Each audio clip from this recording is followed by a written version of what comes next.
What happens when a seemingly perfect relationship unravels in the most unexpected way, revealing a family's secrets and a partner's true nature? My name is Claire B. Chat, and I'm 48 years old.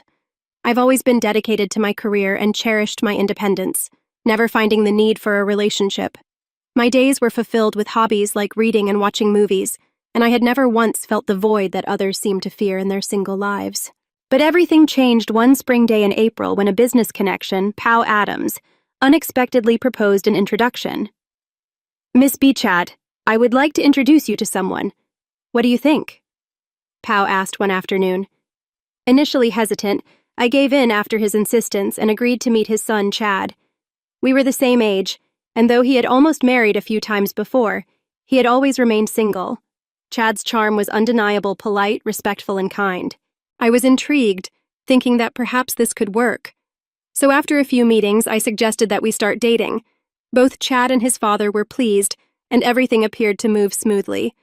But of course, things didn't stay perfect for long. About 5 weeks into our relationship, Chad and I were on our third date. He smiled and said, "We're already like a couple, aren't we?" It seemed like a simple, sweet comment. He had traded in his usual formal attire for a relaxed jacket, and I'd gone for a casual pants look. Even though we were both older, we felt young again, enjoying each other's company. But then, something felt off. Chad began making comments that seemed condescending. At one point, he took me to a somewhat upscale restaurant and said, "Probably you wouldn't normally get to come to a place like this, right? It must be unusual for you." I was taken aback by the statement. Was he insinuating that I didn't belong in such a setting? I tried to brush it off, but as the date went on, there were more moments like this little remarks that chipped away at my confidence. It was as though he was subtly putting me down, implying that I wasn't on his level. At first, I dismissed it, thinking maybe I was just overreacting, but deep down, I started to question his intentions. As the weeks went on, the signs became clearer. His behavior, his disregard for my thoughts, and the constant comparisons to his own world began to erode the excitement I had initially felt. And then came the breaking point, the moment I realized how much I had overlooked in the name of convenience. It was at a family gathering, one where I was meeting Chad's parents for the first time. I had put on my best clothes, styling my hair with care, trying to make a good impression. But as soon as I walked into the room to greet them, Chad's mother, Barb, greeted me with a loud, mocking laugh before splashing champagne in my face. The shock of the cold liquid hitting my skin was nothing compared to the humiliation I felt. Chad, instead of being concerned for me, laughed too, joining in with his mother's antics. I stood there, stunned, as I realized that all my efforts to make a good impression, all the planning I had done to ensure that our relationship would work, were meaningless. I had been reduced to a joke in their eyes. Chad's laughter rang in my ears, and in that moment, I finally saw how deep his loyalty to his mother ran, and how little I meant to him. The words came out of my mouth before I could stop them. "I'll terminate our contract with your company," I said, finally standing up for myself. "What?" Chad and Barb exclaimed in disbelief, their faces full of shock. They had no idea what had just happened, how everything had turned, how their disregard for me had pushed me to the edge. Before they could say more, Chad's father, Mr. Adams, appeared, his face unreadable. "Mr. Adams," I started, speaking calmly but with clear resolve, "you mentioned before that you plan to retire soon and hand over your duties to your son. Under these circumstances, it seems only reasonable to reconsider how much trust we can place in your future leadership. Your son's actions, his complete disregard for me, have shown me that he's not someone I can rely on." The words hung in the air, heavy with the finality of my decision.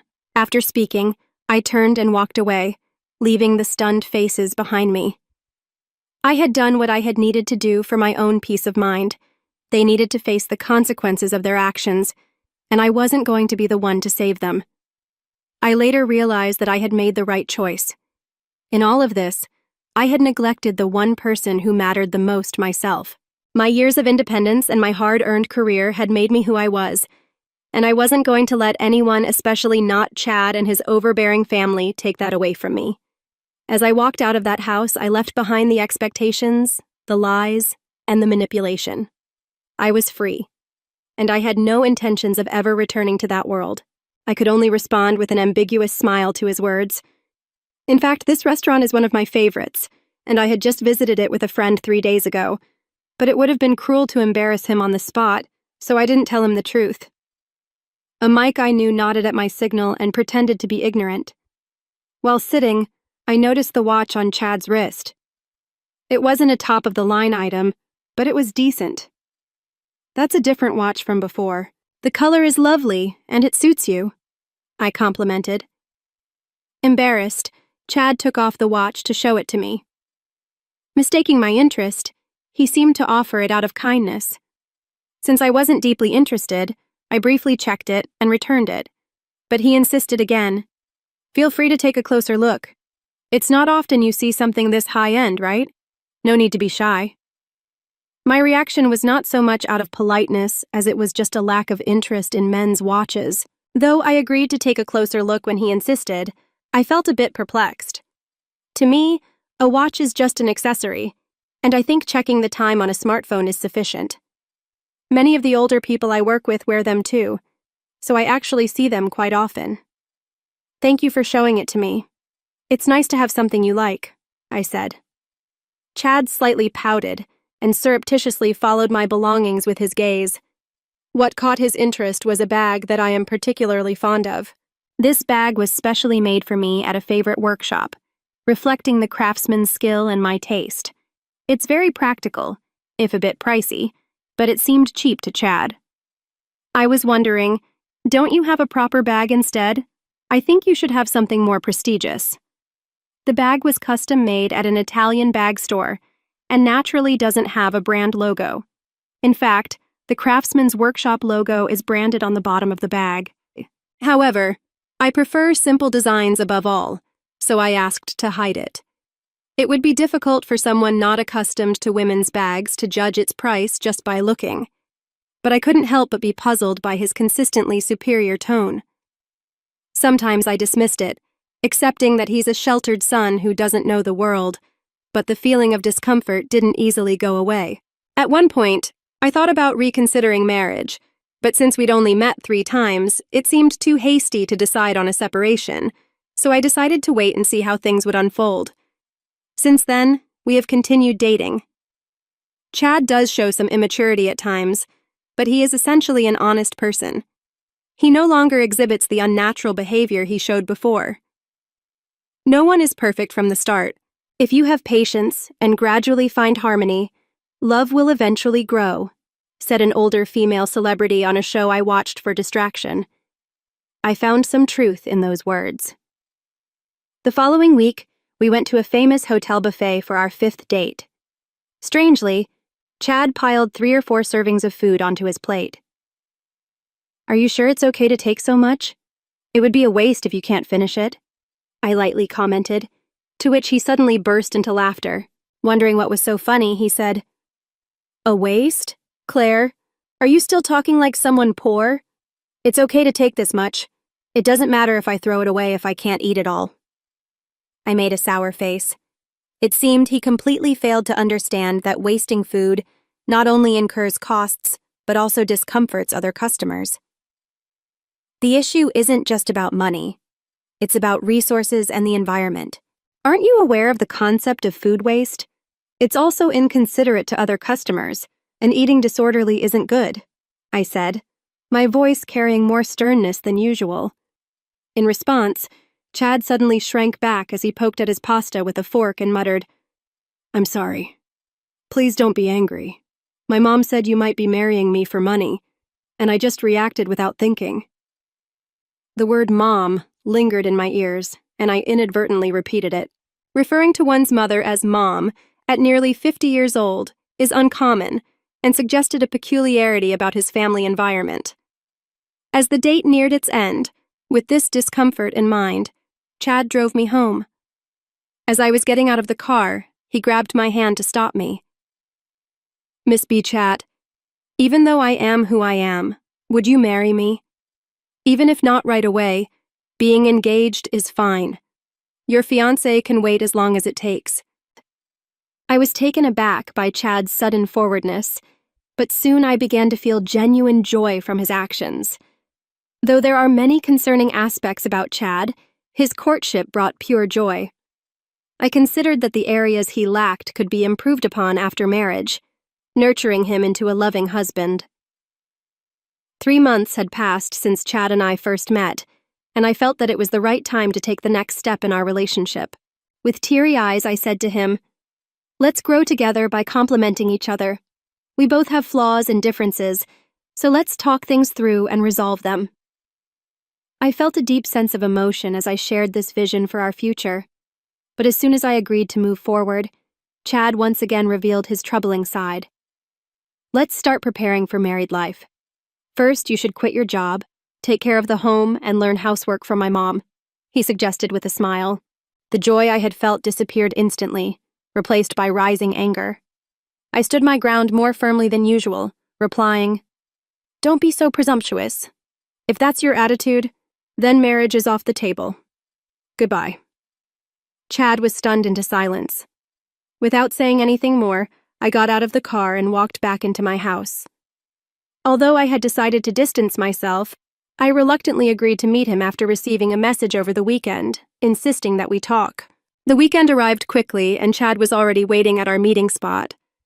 As I approached, he immediately stood up and apologized deeply. "I'm really sorry about last time. My friends told me I was being too controlling, and I took their advice too seriously. They even scolded me for thinking it was okay to act like that," he said, his energy deflated. His apology began to melt some of my anger, though I still felt disappointed. I was ready to click my tongue in frustration, but eventually, I came to terms with it. Chad is straightforward, sometimes struggling to distinguish between jokes and seriousness. He's easily influenced and somewhat indecisive, but I reminded myself that no one is perfect from the start. "Just remember, we're getting engaged after all," I said with a wry smile. Hearing that, Chad's face brightened immediately. A month passed in a whirlwind of emotions and ups and downs, and it was finally time to meet each other's families to announce our marriage. The first visit was to Chad's family home. Although I had a professional relationship with Mr. Adams, this was my first time visiting his home, and I felt nervous. Chad, as always, was kind and gentle, but there was something slightly off about him that morning. I thought he might just be nervous, but it seemed there was something more going on. About my mom," he began. I braced myself, thinking of the potential tension that could arise between a daughter-in-law and mother-in-law, but I had heard only good things about his mother, who was known to be hardworking and kind. I believed that if I spoke honestly, she would understand. Unfortunately, I was wrong. The moment I stepped into the room where we were to greet each other, I was startled by a splash of liquid hitting my face. My eyes stung painfully, and a strong, irritating scent filled my nose, making me cough uncontrollably. I panicked, trying to figure out what had just happened. "How about that, you poor thing?" I heard a mocking voice say. "I've rid you of the poor smell, so you should be grateful." My face burned as I realized the liquid that had splashed onto me was champagne. I was confused and in shock, unable to understand why I was being treated this way. "What are you doing, Barb?" Mr. Adams exclaimed in shock. It was then that everything became clear. Chad's mother, Barb, had thrown champagne in my face. It seemed that the earlier mocking voice had indeed come from her. It dawned on me that Chad's dismissive attitude towards me as poor might have been influenced by his mother's views. This treatment was not just a reflection of Chad's behavior, but of the environment he had been raised in, where I was never truly seen as good enough. "Ha-ha! What's the matter, Claire? You're all wet. Funny, isn't it?" "Go, Mom!" Chad laughed loudly. At that moment, I realized that everything up to this point had been in vain. Only emptiness piled up in my heart. "I will therefore terminate our contract with your company." "What?" At my statement, Chad and Barb both exclaimed in surprise. They hurriedly looked at each other and seemed to be discussing something in whispers. Whether it was about our business dealings or something else, I was not involved as an outsider. I merely speculated about their conversation. At that moment, there was one person who remained quiet, Mr. Adams, who, without a word, looked pale and wide-eyed. I turned to him again, thanked him, and began to speak. First of all, Mr. Adams, I would like to thank you for your cooperation so far. It must be due to the condition we agreed upon that such an incident did not occur before then. When I turned to speak to Barb and Chad, Barb looked at Mr. Adams with a doubtful expression and then stared at me sternly. Meanwhile, Chad watched Barb's reaction while looking at me. I continued quietly. This may be an unexpected statement for them, but I hope they listen carefully. One condition of accepting the matchmaking was that I would not reveal I am the president of a company until the marriage was decided. I thought my title might get in the way. My connection with Mr. Adams was born out of significant business transactions that I had built over the years.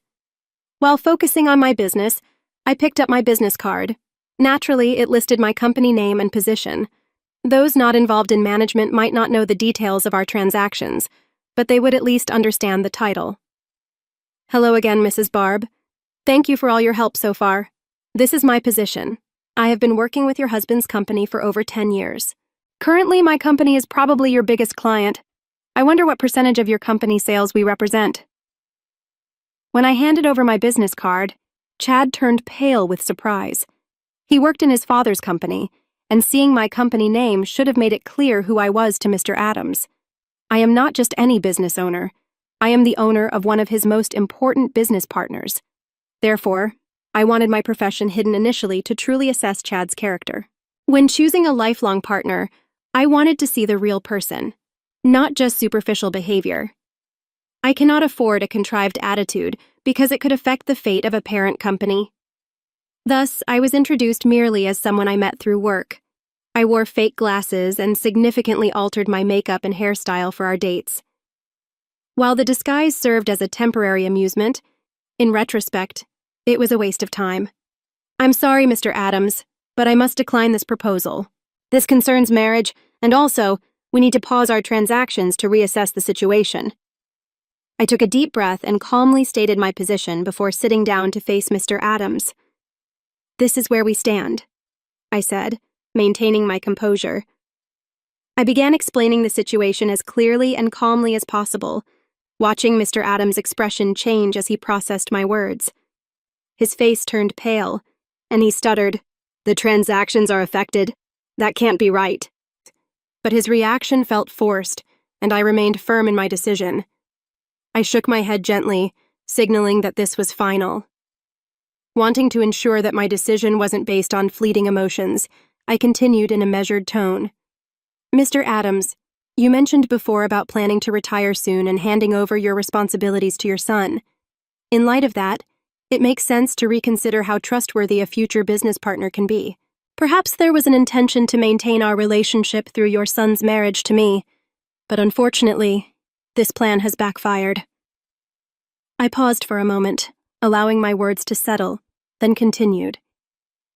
I started my company right after university, along with some friends. Over 20 years have passed, and I've led the business as its president throughout that time. As I've told you before, I've built a strong, lasting relationship with Mr. Adams's company over more than a decade. My company, which is run with a female perspective, has grown significantly and is recognized for its unique approach. As a result, our business with your company has increased. Mr. Adams looked increasingly uneasy, but I pressed on. However, recently, there have been discussions within my company about whether we should consider other business partners. The timing of this proposal of an arranged marriage is suspicious. Mr. Adams, you must have sensed some change within our company. It wasn't exactly a secret. Chad shifted uncomfortably, glancing back and forth between me and Mr. Adams. Despite being an insider, he seemed unaware of the current issues within his own company. I continued. In fact, we were already reviewing whether to continue our transactions with your company. I've heard that your company is facing significant management difficulties. Are you aware of that? With contracts coming to an end and your company's current status, this information is crucial. Barb looked stunned and frantically shook Mr. Adams's arm. "What does that mean?" she asked, her voice trembling. Mr. Adams wiped sweat from his brow, looking flustered and anxious. It seemed that the company's issues had not been discussed within the family. Chad's confused glances at me and his father only confirmed his lack of understanding about the situation. I took note of this as I continued. "Mr. Adams, it was you who suggested I meet with Chad, leading to this moment. Perhaps you thought this marriage proposal could help stabilize your company's future. It seems your priority was to maintain our business relationship, regardless of the personal cost." Barb's hands trembled as she processed my words, her lips quivering. "Mr. Adams' company is struggling with management issues," I said, and Barb's face showed clear discomfort as I continued. "But Barb's company is facing even more significant problems. Once praised for its quality and speed, Mr. Adams' products are now technologically outdated, and competitors have overtaken the market. The manufacturing processes are inefficient, cost reduction efforts have stalled, and prices have become unreasonable. Furthermore, employees are under unacceptable pressure, working under modern labor conditions with shortened deadlines, which only worsens the company's reputation." I leaned forward slightly. Continuing to work with a company like this risks tarnishing the reputation of any business partner. Even a company with a long history faces challenges when its structures are outdated, and turnover rates among younger employees are high. As a result, Mr. Adams' company's market share has steadily declined, and its performance continues to spiral downward. Given these circumstances, it was only natural for us to explore other, more stable companies for our transactions. The silence in the room was thick as my words settled in. I could tell that both Mr. Adams and Barb were starting to grasp the full extent of the situation.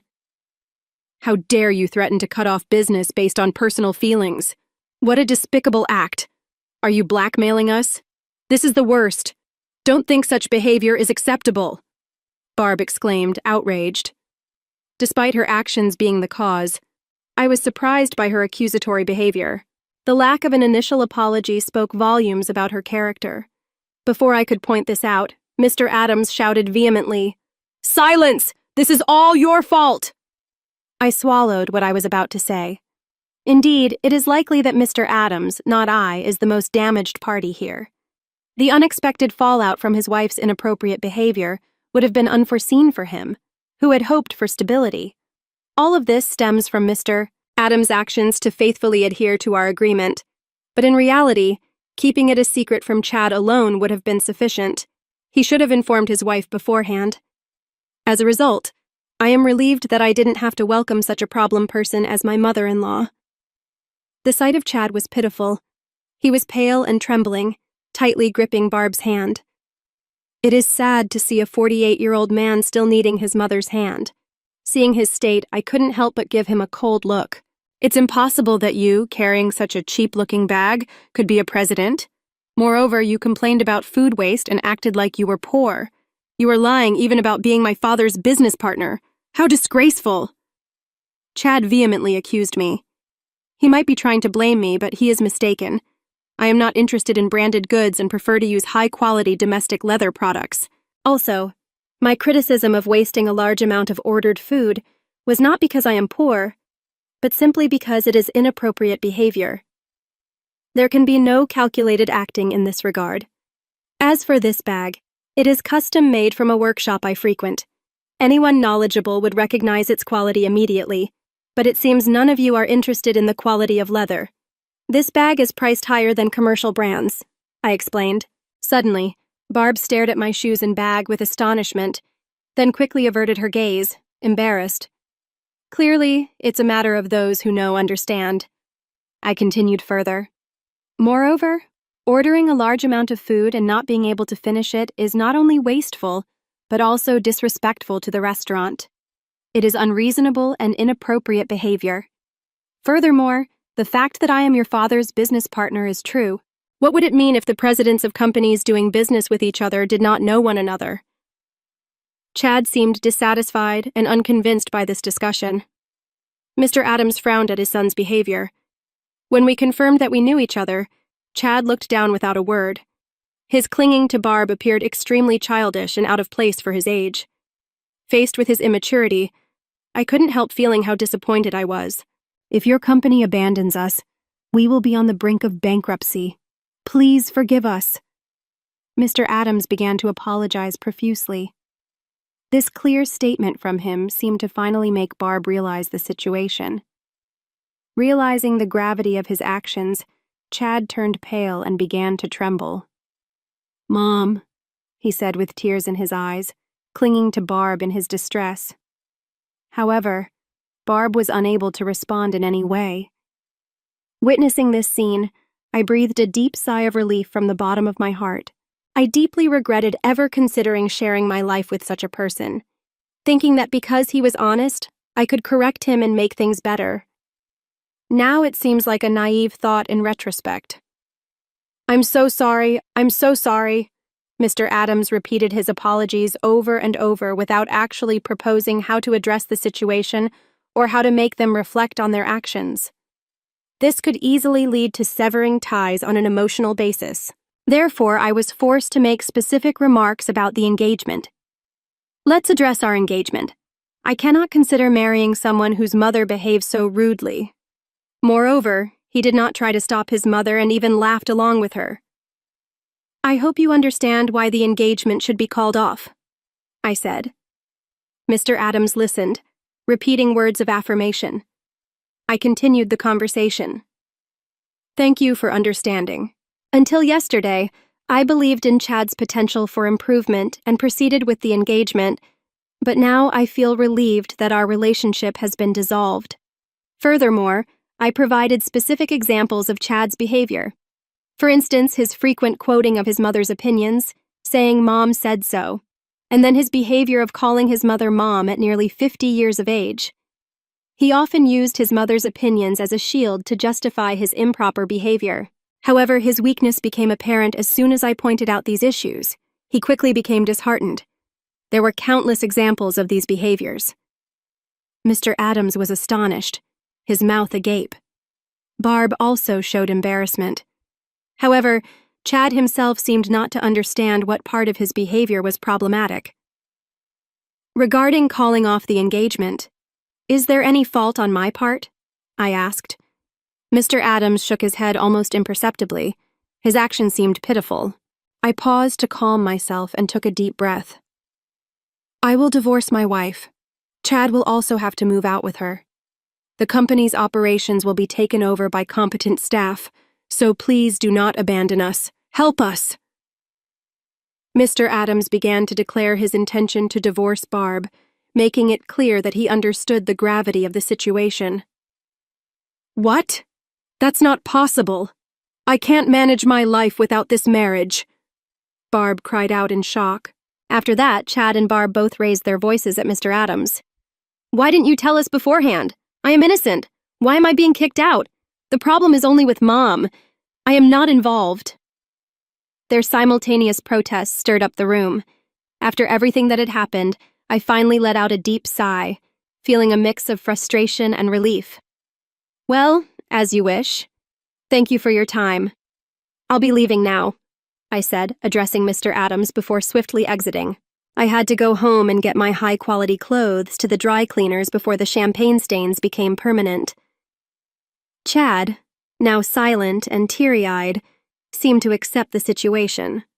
Barb, on the other hand, tried to argue, but was silenced by a sharp rebuke from Mr. Adams. Despite this, she still looked dissatisfied, her determination clear in her expression. 5 months after that unpleasant encounter with the Adams family, as I had expected, Mr. Adams resigned from his position. It wasn't just a retirement, it was a resignation, as he took responsibility for the company's declining performance. The downfall was largely due to the severing of the contract with my company. A former employee took over as president, and the shift away from family management was a breath of fresh air. External evaluations improved, and the new president was proactive in developing new products, with positive results beginning to show. It seemed likely that we would resume business with the company soon. Meanwhile, Mr. Adams and Barb officially divorced. As anticipated, Chad moved out with Barb and started a new life with her. However, rumors of daily conflicts between them soon emerged. Their once close relationship, I realized, had been largely built on financial comfort. After being expelled from his father's company, Chad quickly fell into unemployment. Unable to bear his financial dependence, Barb eventually left him with Mr. Adams and disappeared. I heard she now lives alone in an old, low-end apartment, mourning her fate. Despite once boasting of her lavish lifestyle, Barb's behavior had alienated those around her. Now, she was a lonely figure with neither helpers nor friends. A year after Mr. Adams' retirement, I had a chance encounter with the former president while visiting his company. I was surprised to run into him. "I deeply regret the inconvenience I caused before," he said, offering a sincere apology. He had generously transferred half of his property to Barb, but the real reason for her financial struggles stemmed from Chad's endless demands and Barb's continued extravagant spending. Unfortunately, that was a result of their own decisions, and sympathy was hard to come by. Mr. Adams had initially planned to keep Chad at a distance, but when he realized that his nearly 50-year-old son didn't even know how to boil water, he reluctantly took him in. They now lived together, with Mr. Adams making the household decisions.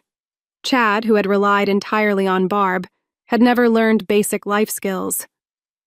"I feel like I failed as a father and a husband," Mr. Adams admitted.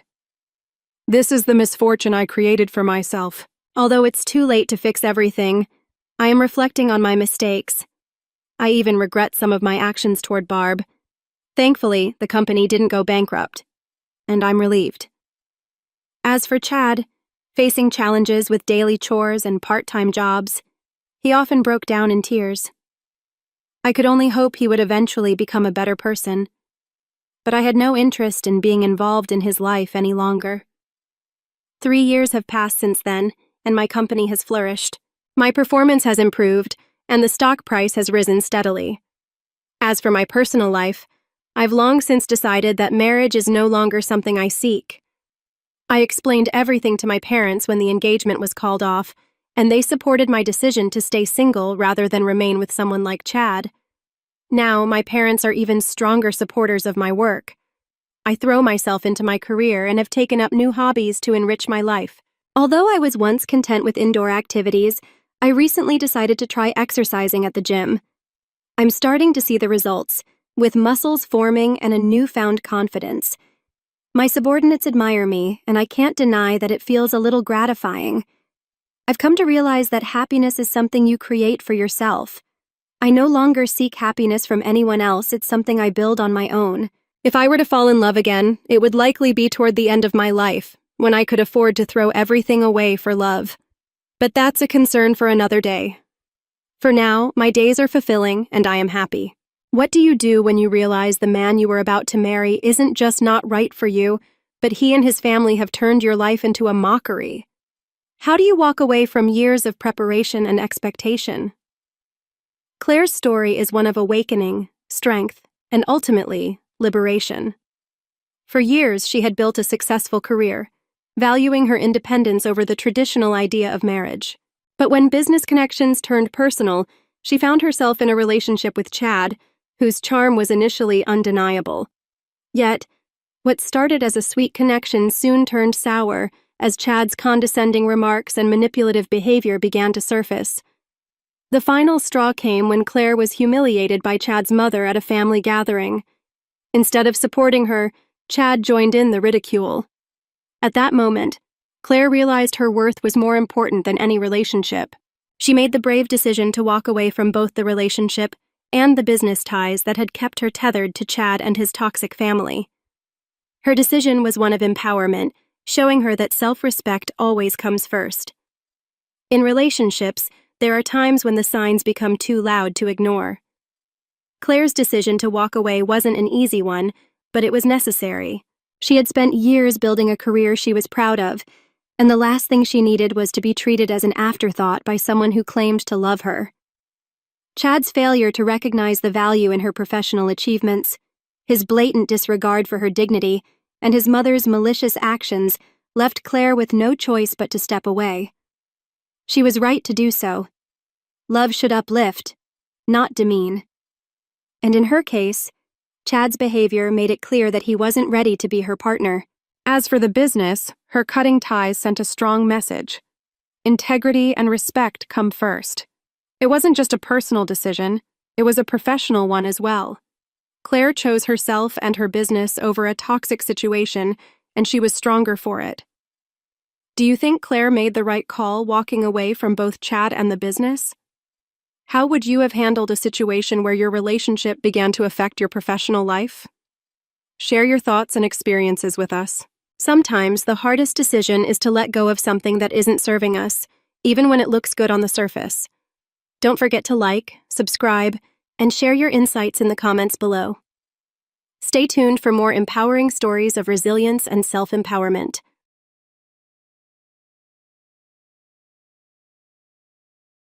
My name is Amelia Grayson, and I have a story to tell. A story about betrayal, about the slow poison of family secrets, and about the exquisite, slow-burn pleasure of revenge.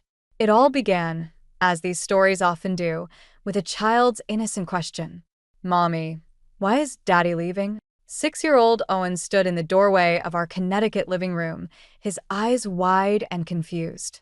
Sunlight streamed through the French windows, illuminating dust motes dancing in the air, a stark contrast to the heavy silence that had settled over the house.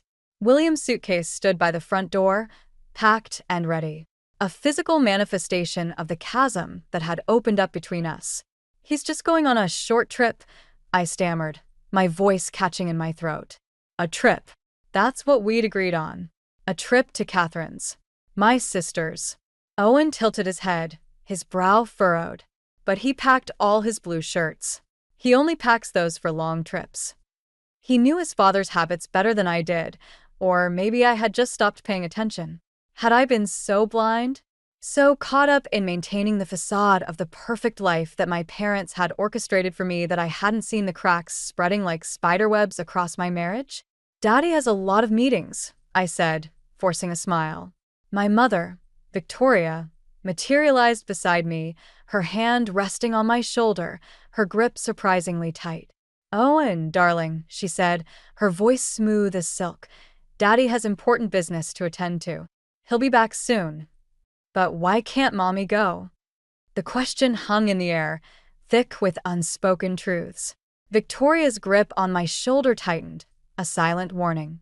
"Mommy has to stay here and look after you," I said quickly, turning Owen towards the playroom. "Why don't you go and finish building that magnificent Lego castle?" He trudged off, his small shoulders slumped, the image of his retreating back a mirror of my own defeated posture. As soon as he was out of earshot, Victoria turned to me, her face a mask of disapproval. "You mustn't let him see you like this, Amelia. It's unbecoming." "Unbecoming," I repeated, the word tasting like ash in my mouth. "He's 6 years old, Mother. His father is leaving him."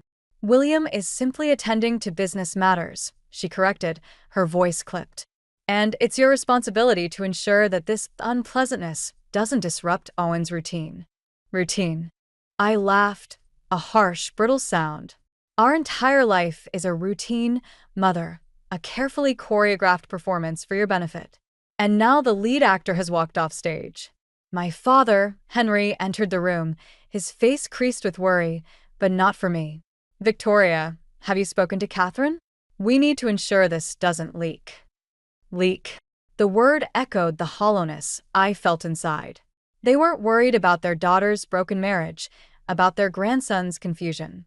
They were worried about appearances, about maintaining the flawless image of the Grayson family, an image that was about to shatter into a million pieces. "She's on her way here," Victoria said, her voice tight. "We need to present a united front for the family."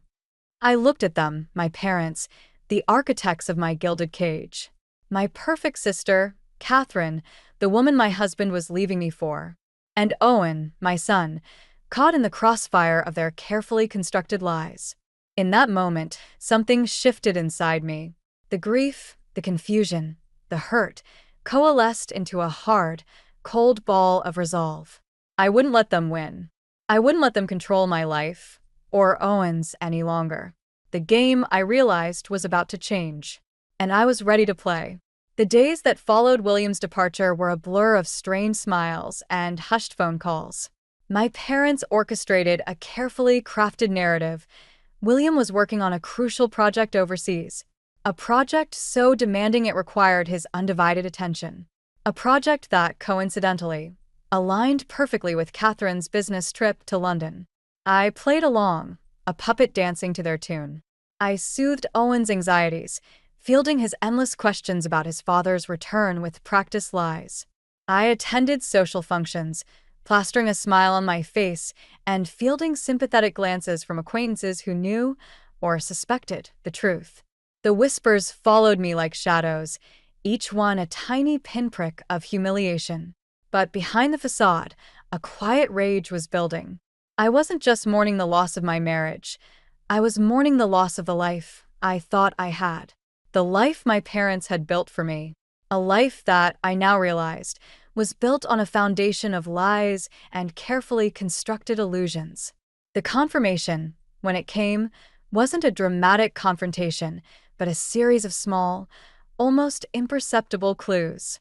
A misplaced earring found tucked in the pocket of William's blazer, a hastily deleted text message glimpsed on his iPad, a shared glance between Catherine and my mother, a glance that spoke volumes. It was a slow, agonizing unraveling, each piece of the puzzle falling into place to reveal the ugly truth. I confronted my mother, not with accusations, but with a quiet, steady gaze. "He's with Catherine, isn't he?" She didn't deny it. Instead, she sighed, a dramatic exhalation of breath, and said, "Amelia, you have to understand. These things happen. Marriages fail." "Fail," I repeated, my voice rising. "He left me for my sister." "Catherine is vibrant," my mother offered, as if that explained everything. "She understands William's ambitions. You've always been more domesticated." The word stung, a slap in the face disguised as concern. Domesticated. A gilded cage by any other name. My father, ever the peacemaker, chimed in. "Amelia, your mother is right. This is unfortunate, but we need to move forward. We need to think about what's best for the family." "What's best for the family?" I laughed, the sound hollow and devoid of humor. "What about what's best for me?" "For Owen? You'll be taken care of, Amelia," my father said, his tone dismissive. "Financially, you have nothing to worry about." Taken care of. Another euphemism for control. They would keep me financially dependent, a prisoner in their gilded cage, while William and Catherine paraded their happiness in front of the world. The thought was unbearable. That night, I couldn't sleep. I paced the length of my bedroom, the anger simmering inside me, a pot about to boil over. I looked at pictures of Owen, his innocent smile a stark contrast to the turmoil I felt. He deserved better than this. I deserved better than this. The first seeds of revenge were sown that night. Small, almost insignificant acts of defiance. I stopped answering my mother's calls, feigning a busy schedule. I enrolled Owen in a soccer league across town, far from the watchful eyes of my parents and their carefully curated social circle. I started wearing brighter colors, a subtle rebellion against the muted tones my mother had always insisted I wear. I even started subtly manipulating situations, planting seeds of doubt in William and Catherine's minds. A casual mention of William's long working hours to Catherine, a seemingly innocent comment about Catherine's frequent trips to London to William. Nothing overt, just enough to create a sliver of unease, a crack in the foundation of their perfect little affair. It wasn't much, but it was a start. A small flicker of control in a life that had felt increasingly out of my hands. The game had begun, and I was determined to play it my way. The Graysons were known for their impeccable image. I would slowly, meticulously, dismantle it piece by piece. They had taken everything from me. Now it was my turn to take something back. The weight of my parents' disapproval, the constant whispers, the suffocating feeling of being trapped, it was all becoming too much. I needed an escape, a confidant, someone outside the gilded cage of my family. I needed Isabel. Isabel had been my best friend since college, a constant through the ever-shifting tides of my life. She was the antithesis of everything my family represented, outspoken, independent, and unapologetically herself. She and her husband, Daniel, a sharp lawyer with a dry wit, lived in a cozy brownstone in Brooklyn, a world away from the manicured lawns and sprawling estates of Connecticut. They blamed me. I blurted out the moment Isabel opened the door, the words tumbling out in a rush. They said I wasn't vibrant enough for William, that Catherine understood his ambitions. Isabel pulled me into a hug, the warmth of her embrace a welcome contrast to the icy chill that had settled over my life. "Those people are insane," she said, her voice firm. "You are one of the most intelligent, capable women I know. They're just threatened by anyone who doesn't fit into their little step-forward wives' fantasy." Daniel, overhearing the conversation, emerged from the kitchen, a glass of wine in hand. "So, the Grayson family drama has finally reached Act 2, he said, a wry smile playing on his lips. "What's the current state of play?" Over a bottle of wine and a plate of takeout, I spilled everything. The affair, my parents' reaction, my simmering resentment, the small acts of rebellion I'd already started. "You want revenge," Daniel said, stating it as a fact, not a question. I nodded, meeting his gaze. "They took everything from me. My husband, my home, my sense of self. I want them to feel the pain I feel." Daniel took a sip of his wine, his expression thoughtful. Going down the legal route would be messy, protracted, and ultimately unsatisfying. You'd spend a fortune and likely end up with nothing but a hefty legal bill and more emotional baggage. "So, what do you suggest?" I asked, my voice tinged with desperation. "Play the long game," he advised. "Subtlety is your greatest weapon. Expose their hypocrisy, dismantle their carefully constructed image, brick by brick. Let them self-destruct." Isabel nodded in agreement. "They're so obsessed with appearances. A few well-placed cracks in their facade will do more damage than any courtroom showdown." Their words resonated with me. A messy legal battle wasn't what I wanted. I wanted something more elegant, more calculated. I wanted them to understand the consequences of their actions, to feel the slow burn of their carefully constructed world crumbling around them. As I left their apartment that night, a sense of purpose had replaced the despair I'd been carrying. I had a plan, a strategy. I wouldn't be a victim. I would be a player. The next day, I made a call I'd been putting off for years. A call to my brother James. He was the black sheep of the family, the one who had escaped their suffocating grasp years ago. He had built a successful business on his own terms, far from the stifling expectations of our parents. "James, it's Amelia," I said, my voice trembling slightly. "Amelia?" He sounded surprised, wary. "Is everything all right?" "No," I admitted. "Everything is far from all right. I need your help." He listened patiently as I recounted the events of the past few weeks. There was a long silence after I finished speaking, a silence filled with unspoken understanding. "Come out to California," he finally said, his voice warm and reassuring. "Stay with me for a while. Clear your head. We'll figure this out together." James's offer was a lifeline, An escape. an alliance. He had always been the outsider, the one who saw through our parents' manipulations. He would be a valuable ally in the game I was about to play. I booked a flight the next day, leaving a brief note for my parents, informing them I was taking Owen on an extended vacation. I didn't ask for their permission. I didn't offer an explanation. I was done asking for their approval. I was taking control of my life, and Owen's finally. The game was on, and I was ready to play to win. California was a revelation. The sunshine, the open space, the sheer distance from my parents' suffocating influence. It was like breathing for the first time in years. James's house, perched on a hill overlooking the Pacific, was a sanctuary, a world away from the gilded cage of my Connecticut life. He didn't pry, didn't offer unsolicited advice.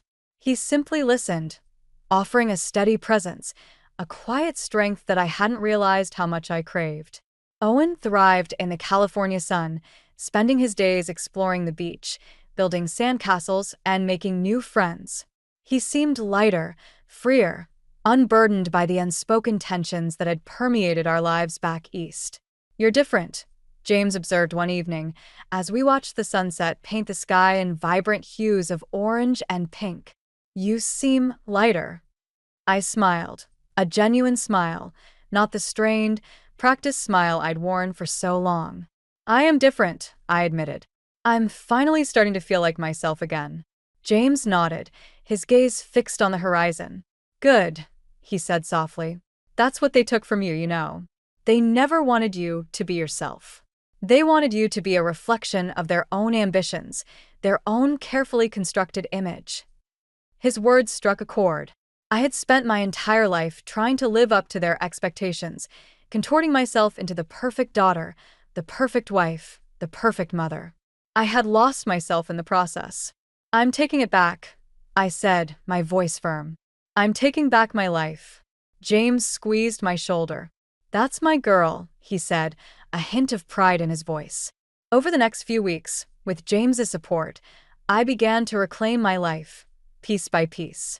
I started working remotely for a small design firm, rediscovering the passion for interior design that I had buried beneath years of societal expectations.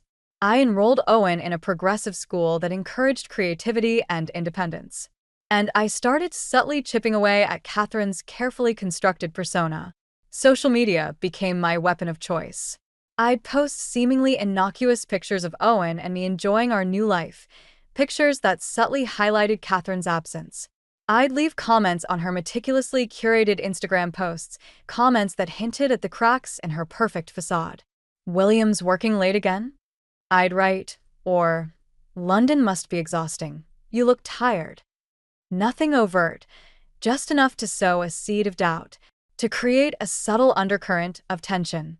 Back in Connecticut, the whispers intensified. My parents' carefully crafted narrative about William's extended business trip was starting to unravel. The cracks in Catherine's perfect image were becoming more visible. Their carefully constructed world was starting to crumble, just as I had planned. William's calls became more frequent, his voice laced with a mixture of guilt and frustration. He complained about Catherine's constant social engagements, about her demanding nature, about the pressure of maintaining their public image. I listened patiently, offering non-committal responses, feeding his insecurities with carefully chosen words. "It sounds like you're both under a lot of stress," I'd say, or, "It must be difficult to maintain such a demanding lifestyle." I wasn't interested in reconciliation. I was interested in watching him squirm. One afternoon, James walked into my home office, a strange expression on his face. "I just got off the phone with Dad," he said, his voice low. "He's not well." My heart sank. Despite everything, I still loved my father. The news of his illness hit me harder than I expected. "What's wrong?" I asked, my voice barely a whisper. James hesitated. "He wants to see you," he said finally. "He wants to see you and Owen." I looked at a picture of Owen, his bright smile radiating from the frame. I knew I had to go back. Not for my parents, not for Catherine, but for Owen. He deserved to know his grandfather, flaws and all. And maybe, just maybe, there was a chance for some kind of closure, some kind of understanding. I booked our flights back to Connecticut, a knot of apprehension twisting in my stomach. I was returning to the lion's den, but this time, I wasn't a caged animal. I was a predator, returning to survey the damage I had wrought. The game was far from over. In fact, it was just getting started. Returning to Connecticut felt like stepping back in time. The familiar scent of my mother's lilies, the oppressive silence of the Grayson Manor, the weight of unspoken expectations, it all came rushing back, threatening to suffocate me. But this time I was armed. I had a newfound sense of self, a quiet strength that I hadn't possessed before.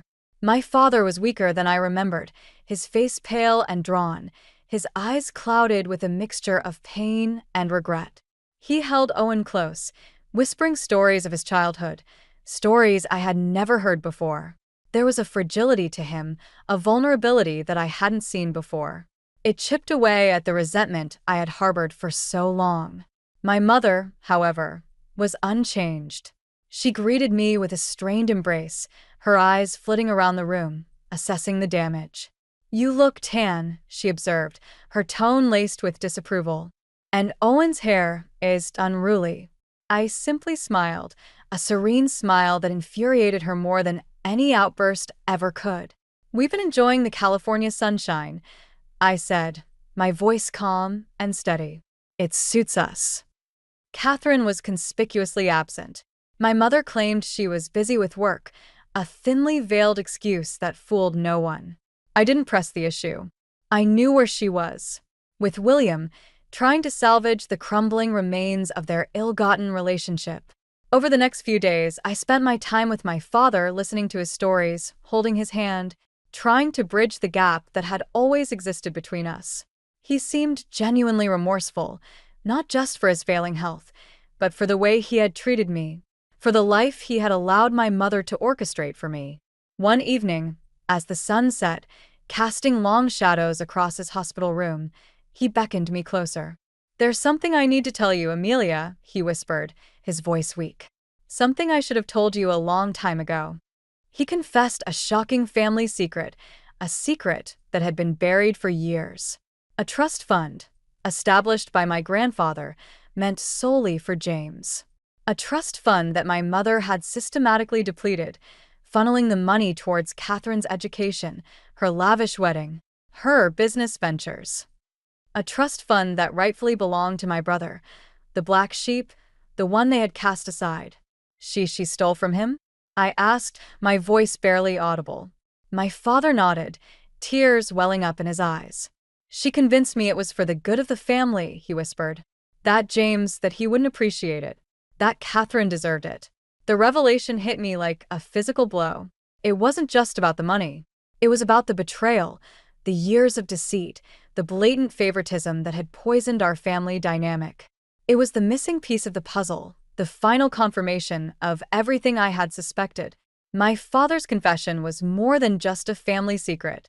It was a weapon that could dismantle the carefully constructed world my parents had built, a world built on lies and injustice. It was the catalyst I had been waiting for. I held my father's hand as he drifted off to sleep, his breathing shallow and labored. The anger I had felt towards him was replaced by a strange mixture of pity and resolve. He was a victim too, a victim of my mother's manipulation, a victim of his own weakness. I left the hospital that night with a newfound sense of purpose. The game had changed again. It was no longer about revenge. It was about justice. It was about exposing the truth, no matter how painful. I called James, my voice trembling with a mixture of anger and grief. He told me everything, I said, about the trust fund, about what Mom did. There was a long silence on the other end of the line, a silence filled with unspoken pain. "I knew," James finally said, his voice flat. "I knew something was wrong, but I never imagined. It's time," I said, my voice firm. "It's time to expose them. It's time to set things right." James agreed. We would return to Connecticut together, not as the prodigal son and the disgraced daughter, but as a united front. We would reclaim what was rightfully ours, not just the money, but the truth. The game was entering its final act, and I was ready to deliver the checkmate. The fallout was swift and brutal. The carefully curated image of the Grayson family, the image my parents had spent a lifetime building, shattered into a million pieces. The whispers turned into shouts, the veiled accusations into public condemnations.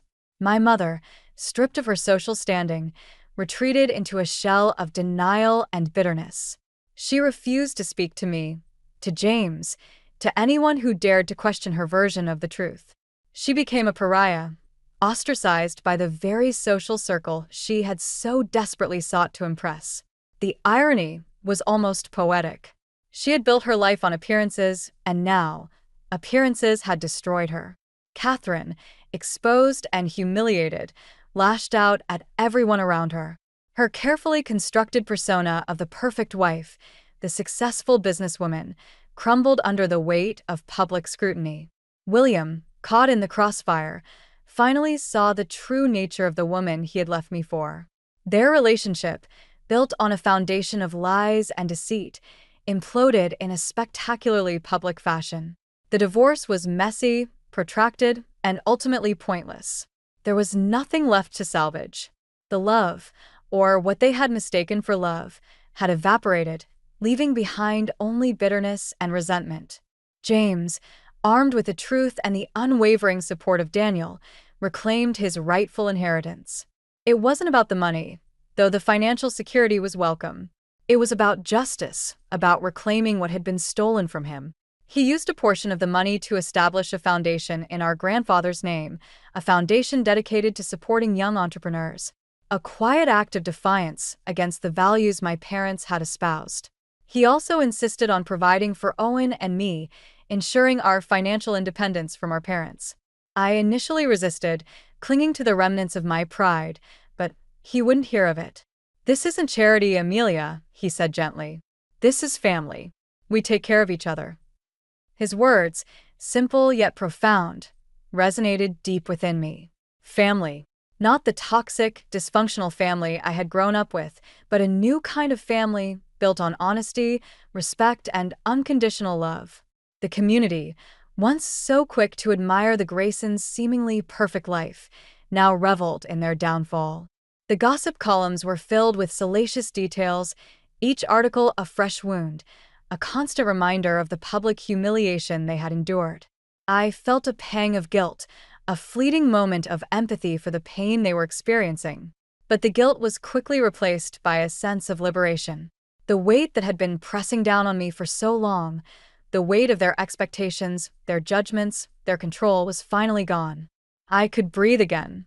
I could be myself again. The grand house in Connecticut, once a symbol of my gilded cage, was sold. The proceeds were divided between James and me, a final severance from the life I had once known. I found a small cottage near the coast, a cozy haven filled with light and laughter. It wasn't grand, it wasn't opulent, but it was ours. A place where Owen and I could build our own traditions, our own memories, free from the shadows of the past. The revenge, I realized, wasn't about destroying my family. It was about liberating myself. It was about reclaiming my narrative, about rewriting the story of my life.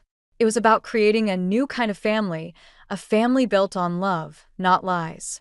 A family where Owen could grow up knowing the truth, knowing that his mother wasn't a victim, but a survivor. The game was over. I had won, but the victory wasn't about the spoils. It was about the freedom to finally be me. The silence in the aftermath was deafening. The constant hum of social obligations, the hushed whispers, the ever-present weight of my parents' expectations, it was all gone, replaced by an unsettling quiet. The house felt too big, too empty.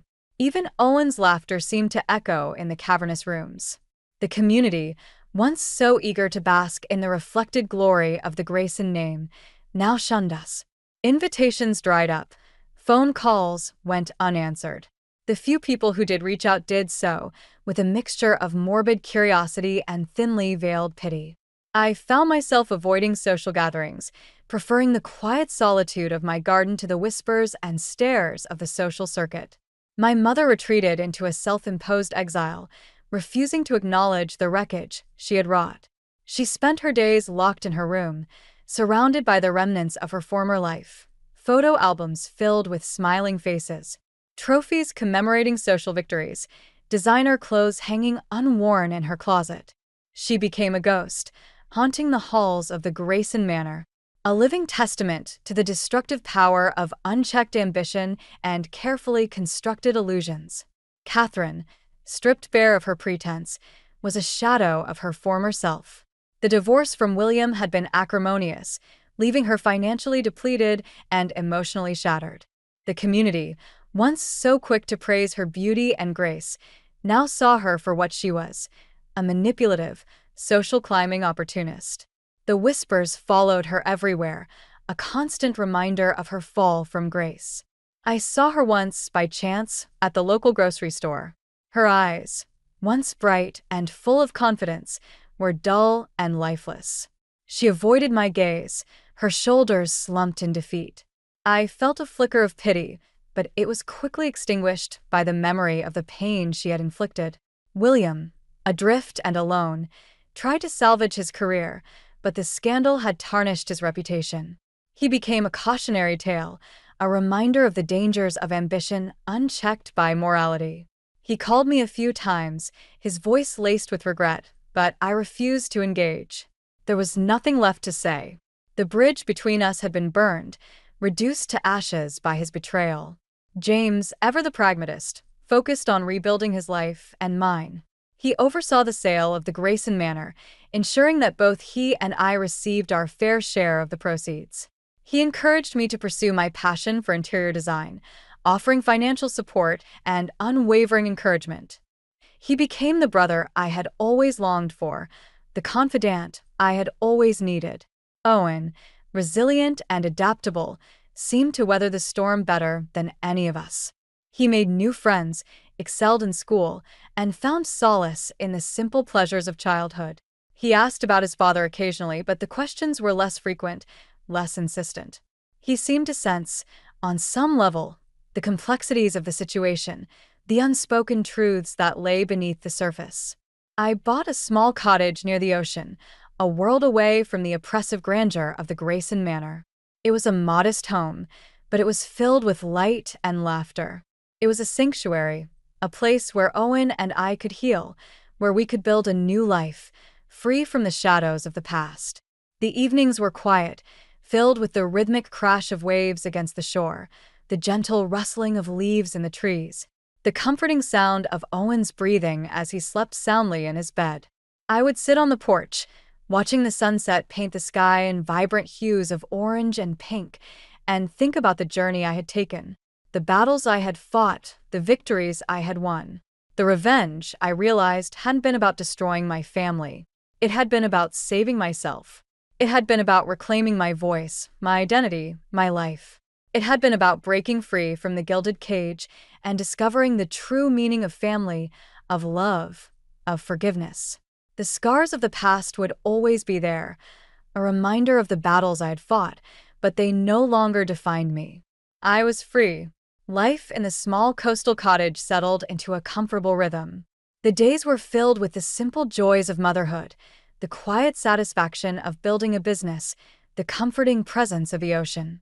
The constant tension that had permeated my life for so long had finally dissipated, replaced by a sense of peace I hadn't known I was capable of feeling.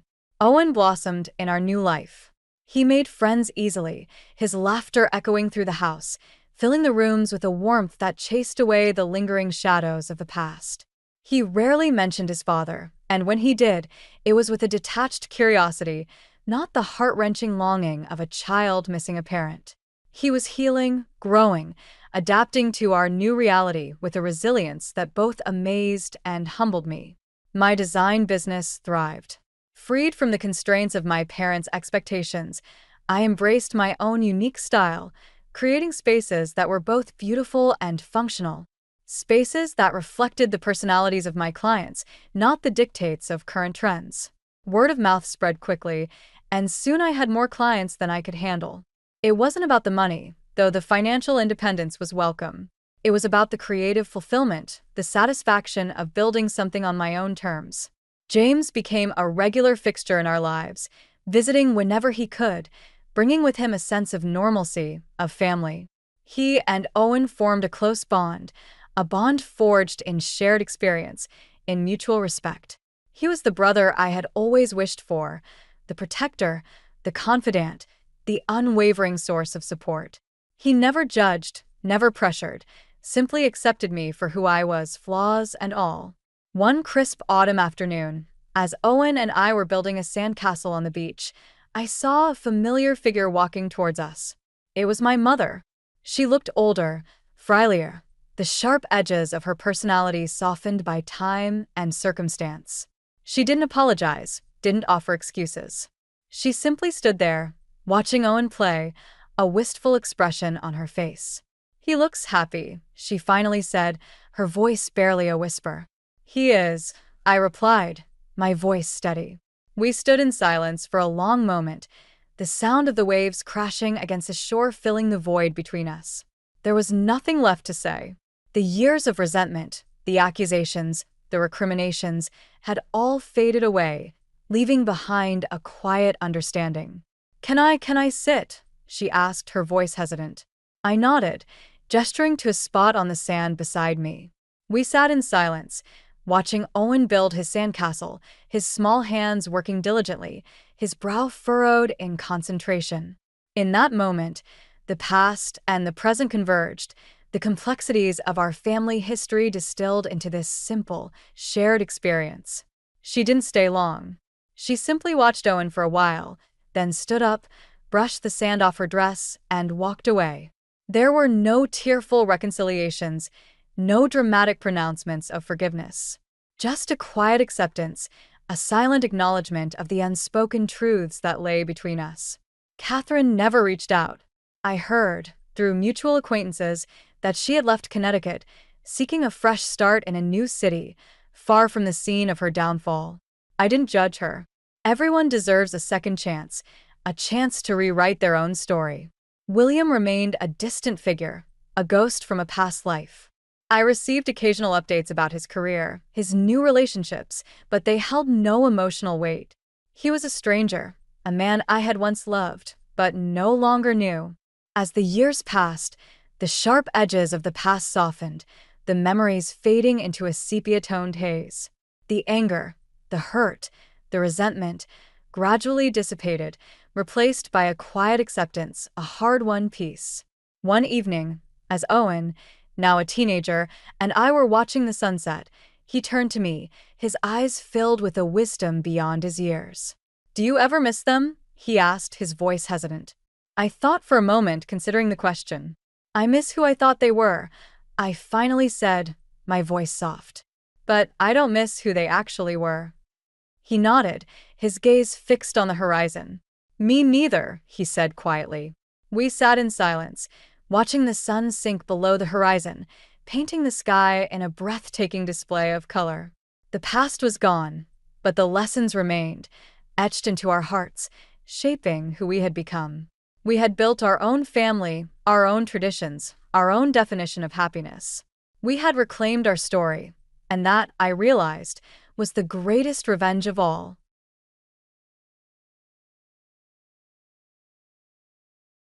My name is Clara Monroe, and I never thought I'd be staring at 2 pink lines on a pregnancy test in the bathroom of my college dorm. But here I was, my hands shaking, my future suddenly uncertain. I took a deep breath and dialed Grant's number. My boyfriend of 2 years answered on the 3rd ring. "Hey, babe, what's up?" "We need to talk," I said, my voice steadier than I felt. "Can you come over?" There was a pause. Now? "I'm kind of in the middle of something." "It's important, Grant. Please." He sighed. "All right. Give me 20 minutes." The wait felt like an eternity. I paced my small room, rehearsing what to say, how to break the news that would change both our lives forever. A knock on the door made me jump. I opened it to find Grant, his brow furrowed with concern. "Clara, what's going on? You look pale." I gestured for him to sit on the bed. "Grant, I'm pregnant." His face went blank. What? How? "You know how," I said, a hint of irritation creeping into my voice. "We weren't always careful." Grant stood up abruptly, running his hands through his hair. "This can't be happening. Are you sure?" I nodded, showing him the test. He stared at it, then at me, his eyes wide with panic. "I can't do this, Clara." Grant's voice was low, almost a whisper. "I never wanted this. You have to get rid of it." The words hit me like a punch, leaving me breathless and alone. "Get rid of it? Grant, this is our baby." He shook his head vehemently. No, it's not. "It's a mistake. I'm not ready to be a father. I have plans, Clara. A future.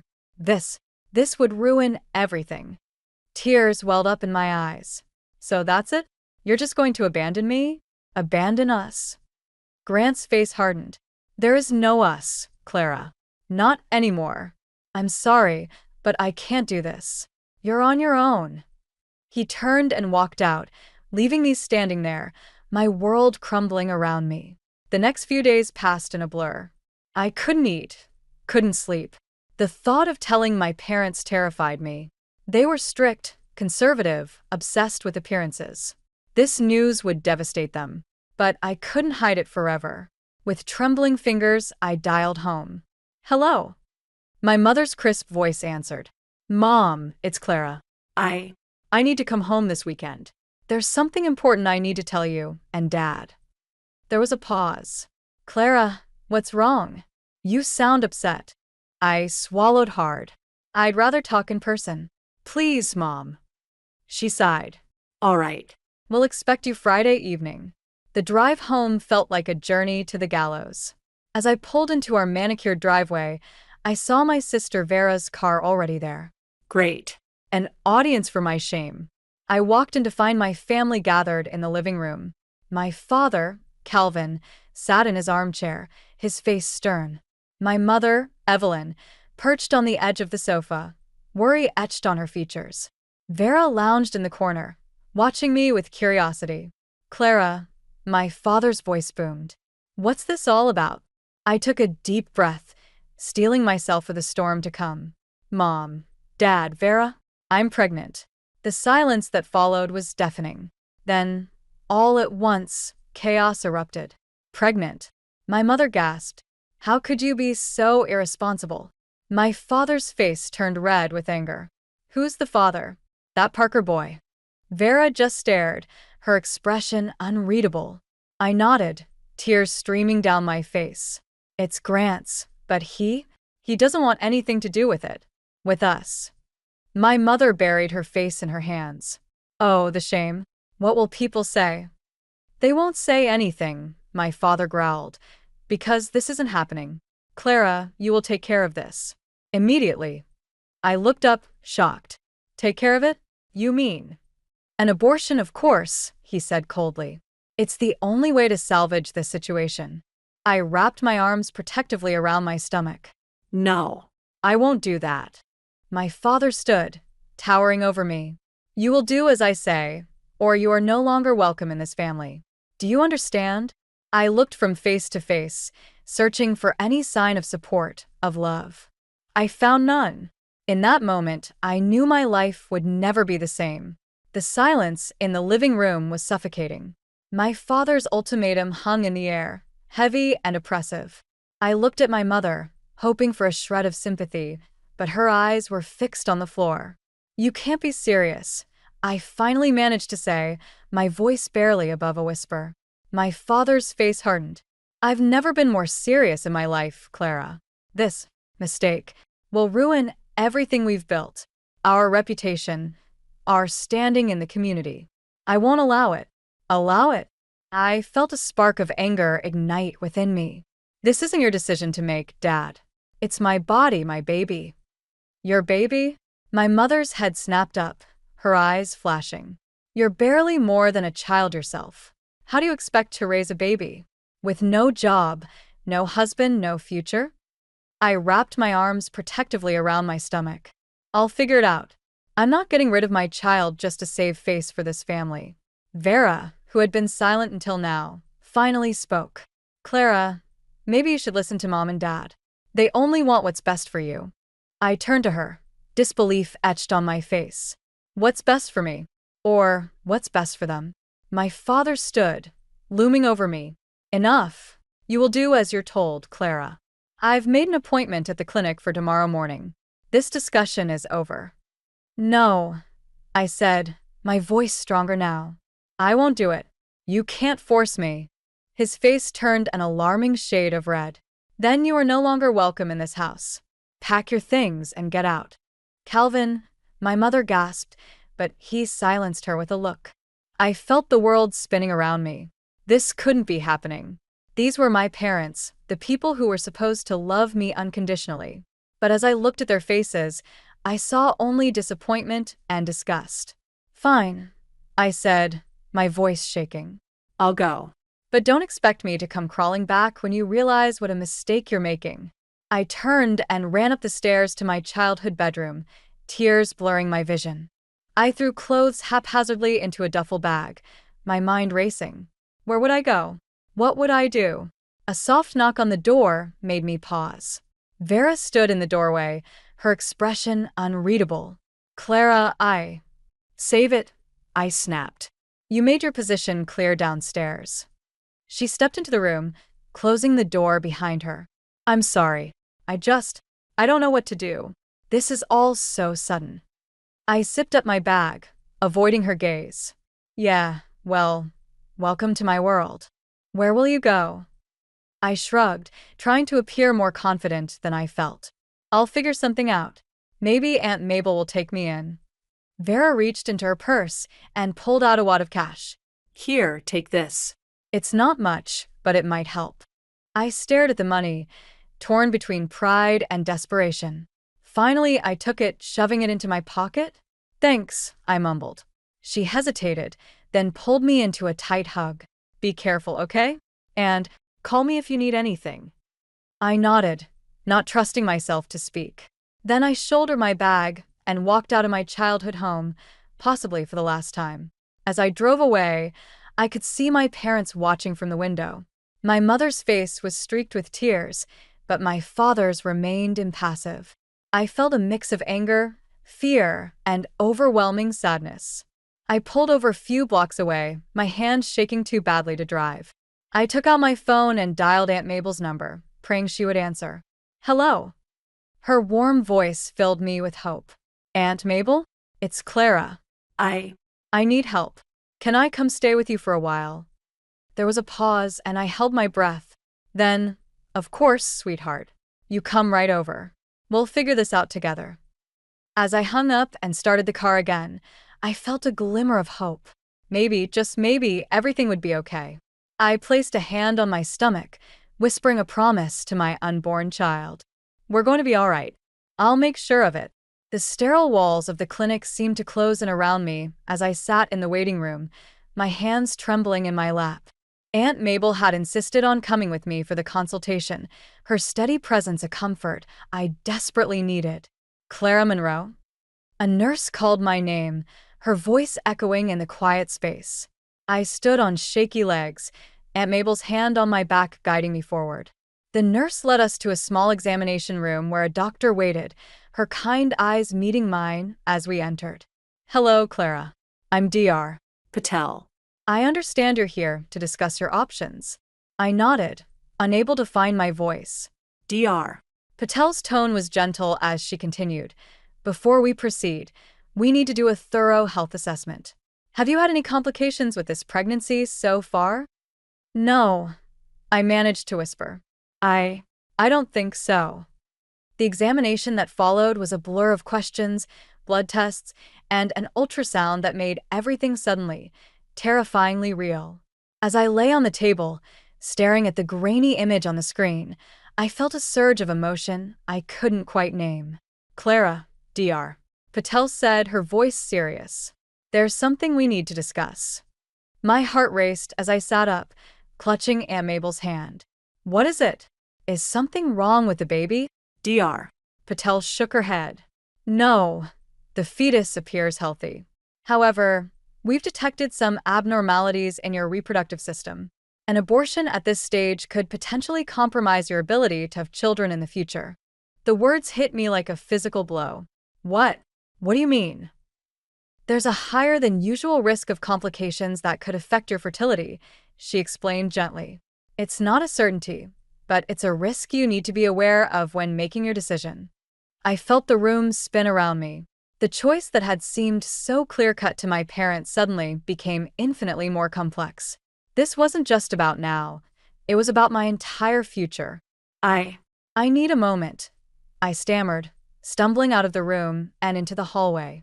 Aunt Mabel followed, her face etched with concern. Clara, honey, talk to me. I leaned against the wall, tears streaming down my face. What am I supposed to do, Aunt Mabel? If I go through with this, I might never be able to have children again. But if I don't... She pulled me into a tight hug. This is your decision, Clara. Not your parents', not mine. Yours. What does your heart tell you? I closed my eyes, one hand resting on my stomach. In that moment, I felt a connection to the life growing inside me, a fierce protectiveness I couldn't ignore. I want to keep it, I whispered, the words surprising even me. I want to keep my baby. Aunt Mabel nodded, a small smile on her face. Then that's what you'll do. And we'll face whatever comes together. We're turned to the examination room, where Dr. Patel waited patiently. "I've made my decision," I said, my voice stronger than I expected. "I'm keeping the baby." Dr. Patel nodded, her expression neutral but kind. "All right, Clara. Let's discuss prenatal care and what you can expect in the coming months." As we left the clinic, armed with pamphlets and a list of follow-up appointments, I felt a strange mix of terror and determination. My phone buzzed in my pocket, a text from my father. "The appointment should be over. It's done." My fingers hovered over the keys for a moment before I typed my response. "It's done, but not in the way you want it. I'm keeping my baby. Don't contact me again." I turned off my phone, knowing the storm that would follow. But as Aunt Mabel drove us home, I felt a sense of peace settle over me. For the first time since this all began, I was making a choice for myself, for my future, for my child. "You're very brave, Clara," Aunt Mabel said softly as we pulled into her driveway. I looked at her, tears in my eyes but a smile on my face. "I don't feel brave. I feel terrified." She squeezed my hand. "That's what bravery is, honey. Doing what's right even when you're scared out of your mind." As we walked into the house, I knew my journey was just beginning. But for the first time, I felt ready to face it head-on. The old farmhouse creaked and settled as I unpacked my meager belongings in Aunt Mabel's guest room. Each item I pulled from my bag felt like a reminder of the life I'd left behind. Clothes I'd never wear to family dinners again. Books from classes I might not finish. And buried at the bottom, a small stuffed rabbit I'd had since childhood, a gift from my mother on my 5th birthday. A soft knock at the door pulled me from my thoughts. "Clara, may I come in?" Aunt Mabel's voice was gentle, as always. "Of course," I replied, hastily wiping away a stray tear. Aunt Mabel entered, her eyes taking in the half-empty bag and the clutter on the bed. She sat down beside me, placing a warm hand on my shoulder. "How are you holding up, sweetheart?" I tried to smile, but it felt more like a grimace. "I'm okay, just adjusting." She nodded, understanding in her eyes. "It's a lot to process, but I want you to know that you're safe here. You and your baby both." At the mention of the baby, my hand instinctively went to my still flat stomach. "Thank you, Aunt Mabel. I don't know what I'd do without you and Uncle Roy." "Family helps family," she said firmly. "Now let's get you settled in properly." Over the next few hours, Aunt Mabel helped me organize my new space. As we worked, she filled me in on the routines of the house, making sure I felt at home. Uncle Roy poked his head in occasionally, offering to help or bringing us glasses of sweet tea. As evening fell, we gathered in the cozy kitchen for dinner. The warm aroma of pot roast filled the air, reminding me of Sunday dinners at home. For a moment, homesickness washed over me so strongly I could barely breathe. "You all right there, Clara?" Uncle Roy's quiet voice broke through my reverie. I nodded, forcing a smile. "Just remembering." Aunt Mabel reached across the table, squeezing my hand. "It's okay to miss them, you know, even after everything." "I don't miss them," I said, surprised by the bitterness in my voice. "I miss who I thought they were, who I wanted them to be." Uncle Roy cleared his throat. "Your parents, they've always been set in their ways. But that doesn't make what they did right." "Have you heard from them?" I asked, almost afraid of the answer. Aunt Mabel hesitated before responding. "Your mother called earlier. I told her you were safe, but that you needed space." I nodded, grateful for her protection. "And what did she say?" She wants you to reconsider, to come home." Anger flared in my chest. Home? They kicked me out. They chose their precious reputation over their own daughter and grandchild. "I know, sweetheart," Aunt Mabel soothed. "And you don't have to do anything you don't want to. You're welcome here for as long as you need." As the conversation shifted to lighter topics, I found myself relaxing. The warmth and acceptance in this kitchen were a stark contrast to the cold judgment I'd left behind. Later that night, as I lay in bed, my phone buzzed with a text from Vera. "Mom and Dad are furious. Are you okay?" I stared at the screen, conflicting emotions warring within me. Part of me wanted to pour out everything to my sister, but another part held back, unsure of where her loyalties truly lay. Finally, I typed out a response. I'm safe. That's all that matters right now. Vera's reply came quickly. I'm glad. I'm sorry about everything. If you need anything. I turned off my phone without responding, too emotionally drained to navigate the complexities of family dynamics any further. As I drifted off to sleep, one hand resting protectively on my stomach, I made a silent promise to my unborn child. We're going to be okay. We have a real family now, one that accepts us as we are. For the first time in weeks, I fell asleep with a sense of hope for the future. Tomorrow would bring new challenges, but I was ready to face them head-on, knowing I wasn't alone anymore. The community college campus buzzed with activity as I made my way to my first class. At 5 months pregnant, my baby bump was now visible, drawing curious glances from other students. I clutched my textbooks tighter, feeling a mix of determination and anxiety. You've got this, Clara, I whispered to myself, echoing Aunt Mabel's encouraging words from this morning. As I settled into a seat in the back of the classroom, a friendly voice caught my attention. Is this seat taken? I looked up to see a young woman with a warm smile. No, go ahead, I replied, gesturing to the empty chair. I'm Zoe, she said, sitting down. First day jitters? I nodded, feeling a wave of relief at her easy manner. That obvious, huh? Zoe laughed. We're all in the same boat. Well, maybe not exactly the same, she added, glancing at my bump. For a moment, I tensed, waiting for judgment. Instead, Zoe's smile widened. My sister just had a baby. They're a handful, but so worth it. You're pretty brave, doing this while pregnant. Her words warmed me, and for the first time in months, I felt like I might actually belong somewhere. The weeks that followed fell into a rhythm.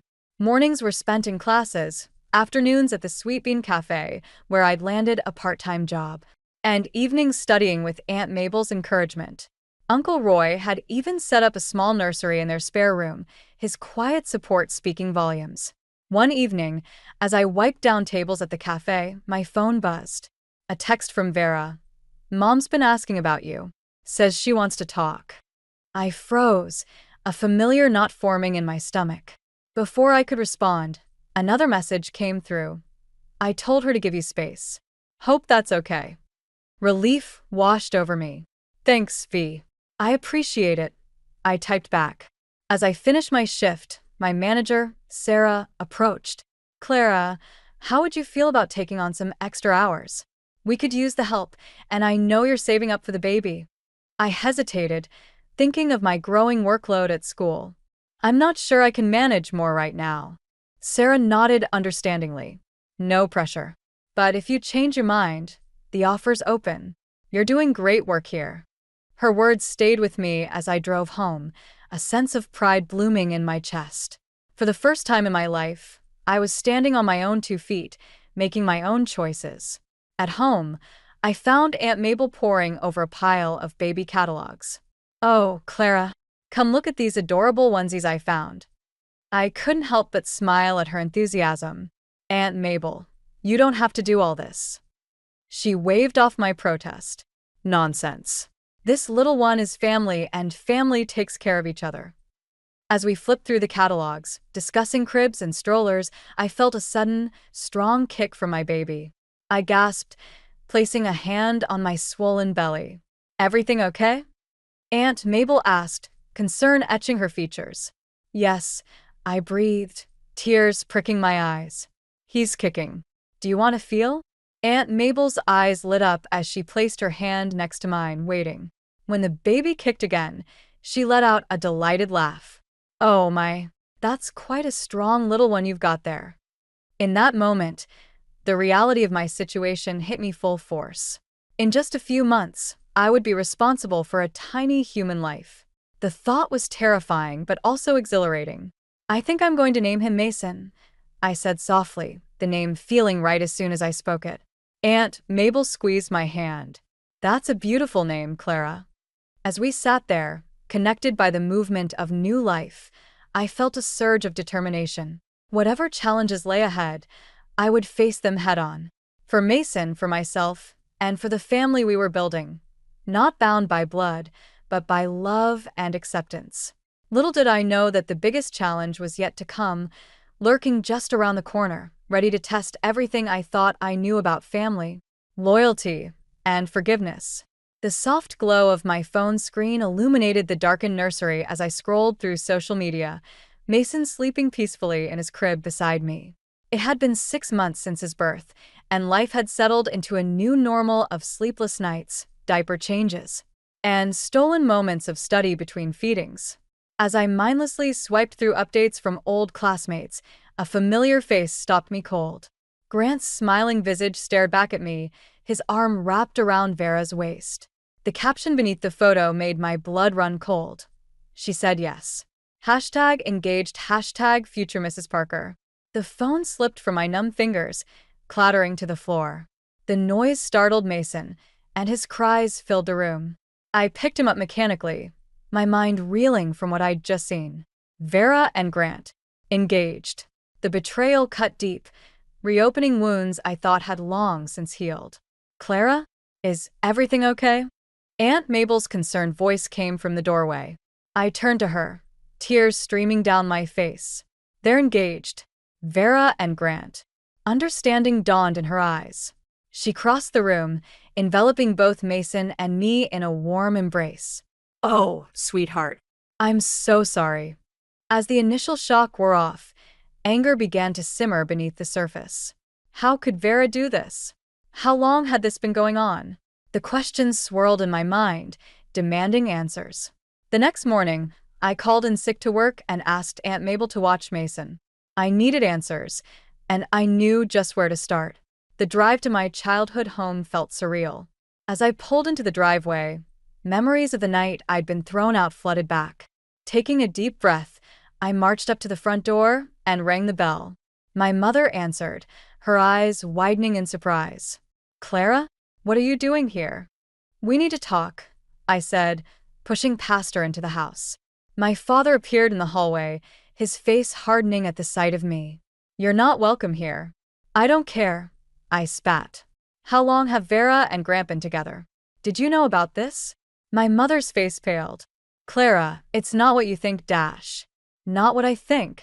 I laughed bitterly. My sister is engaged to the man who abandoned me and his child. What exactly am I supposed to think?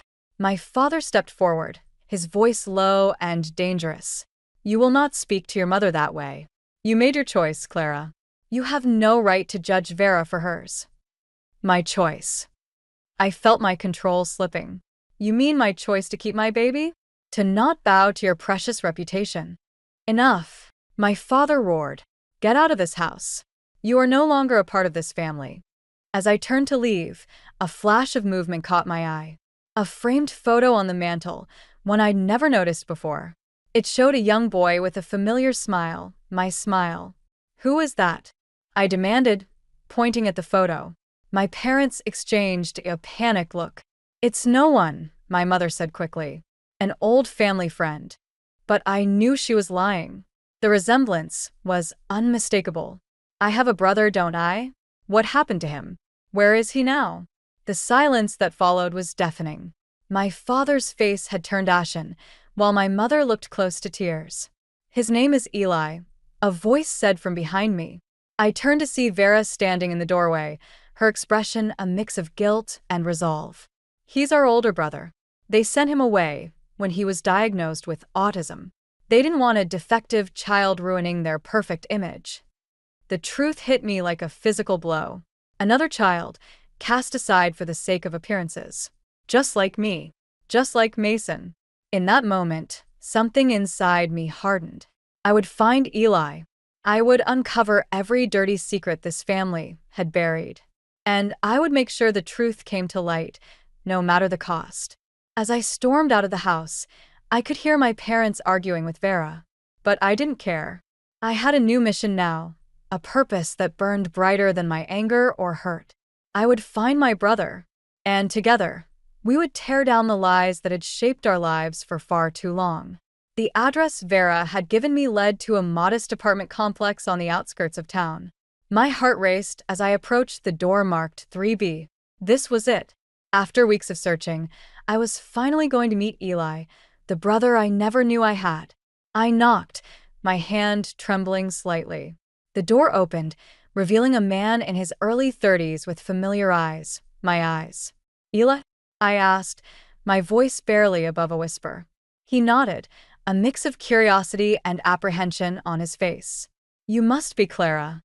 As I stepped inside, I was struck by the orderliness of his apartment. Everything had its place, a stark contrast to the chaos of my life with Mason. I don't know where to begin," I admitted, sinking onto his couch.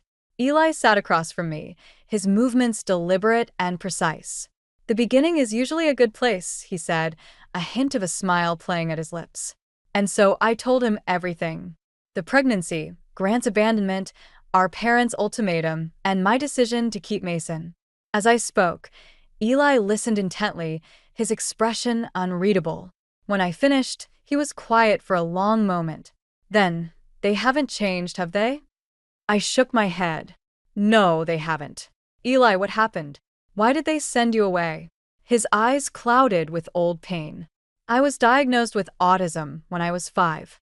Our parents, they couldn't handle it. They said I needed special care, but really, they just wanted me out of sight. I can't have an imperfect child ruining their image, after all." Anger flared in my chest. "That's horrible." I'm so sorry, Eli. He shrugged, but I could see the hurt beneath his calm exterior. "I've made peace with it. But hearing your story, it's like history repeating itself." We talked for hours, filling in the gaps of our shared history. As the sun began to set, Eli turned to me with a determined look. "Clara, I think it's time we confronted them. All of us, you, me, and Vera. They can't keep hiding behind their lies and pretenses." I nodded, a plan already forming in my mind. The annual Monroe family reunion is next week. Everyone will be there, extended family, friends, business associates. It's the perfect opportunity to expose the truth. Eli hesitated. "Are you sure? This could change everything." "Everything's already changed," I said firmly. "It's time they face the consequences of their actions." The next week passed in a blur of preparation. Vera, racked with guilt over her engagement to Grant, agreed to help us. We gathered evidence, medical records, old photographs, legal documents, anything that would prove our parents' deception. As we pulled up to the lavish country club where the reunion was being held, I felt a mix of dread and determination. Eli squeezed my hand reassuringly. "Whatever happens in there," he said, "we're in this together." We walked into the ballroom, heads turning as people recognized us. Our parents stood near the center of the room, their faces paling as they saw Eli. "What is the meaning of this?" Our father hissed, approaching us. "Eli, you're not supposed to be here. And Clara, I thought I made it clear you're no longer welcome." I stood my ground, meeting his gaze. "We're here to tell the truth, Dad. All of it." "You wouldn't dare," our mother whispered, panic in her eyes. But I was done being silenced. In a loud, clear voice, I addressed the room. "Everyone, I have an announcement to make. My name is Clara Monroe, and this is my brother, Eli. Our parents have been lying to you, to all of us, for years." The room fell silent as I laid out our story. Eli's abandonment, my pregnancy and expulsion from the family, the years of deception and emotional manipulation. As I spoke, I could see the shock and disgust on the faces of our relatives and family friends. Our parents tried to interject, to spin the story, but their protests fell on deaf ears. When I finished, Eli stepped forward. "We're not here for revenge," he said calmly. "We're here for the truth, and for the family we should have been all along." In that moment, standing with Eli and Vera, I felt a sense of completion I'd never known before. Whatever came next, we would face it together, as a real family, bound by love and truth rather than lies and appearances. The facade had finally crumbled, and in its ruins, a new foundation was being built. The aftermath of our revelation at the family reunion was nothing short of seismic.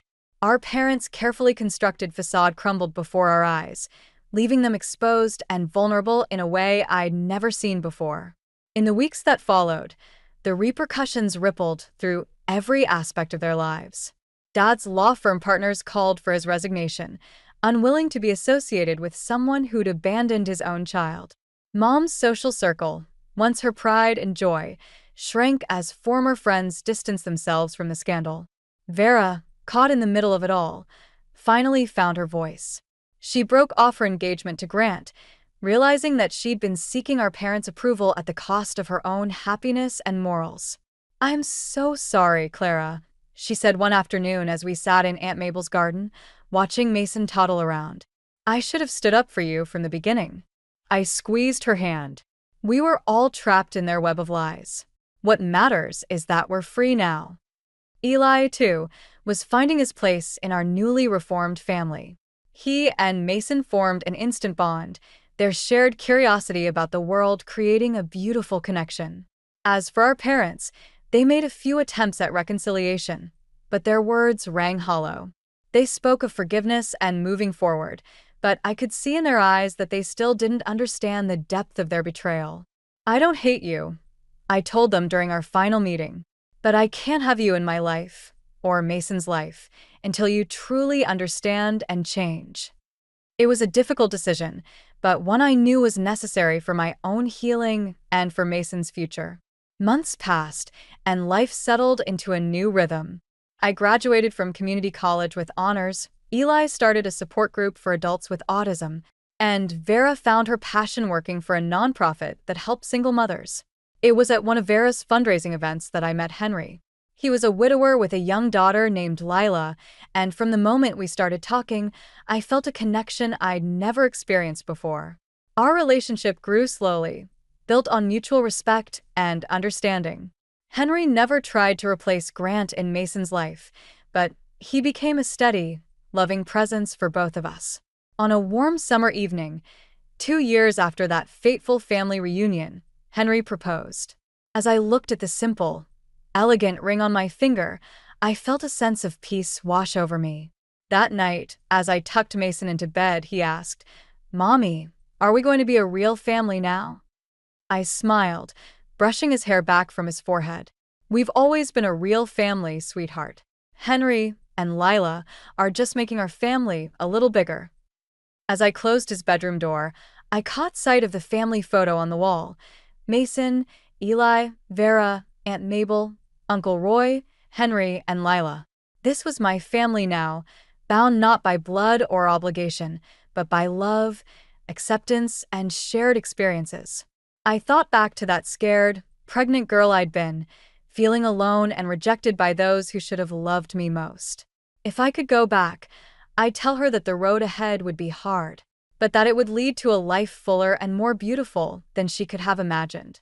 The next morning, as I sipped coffee on the porch, watching the sunrise paint the sky in hues of pink and gold, I felt a profound sense of gratitude. The journey had been difficult, filled with pain and betrayal, but it had led me here, to a life built on truth, surrounded by people who loved me for who I was, not who they wanted me to be.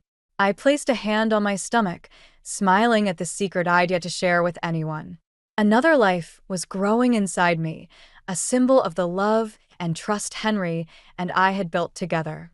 As I looked out at the new day dawning, I knew that whatever challenges lay ahead, I was ready to face them. I had found my strength, my voice, and my true family.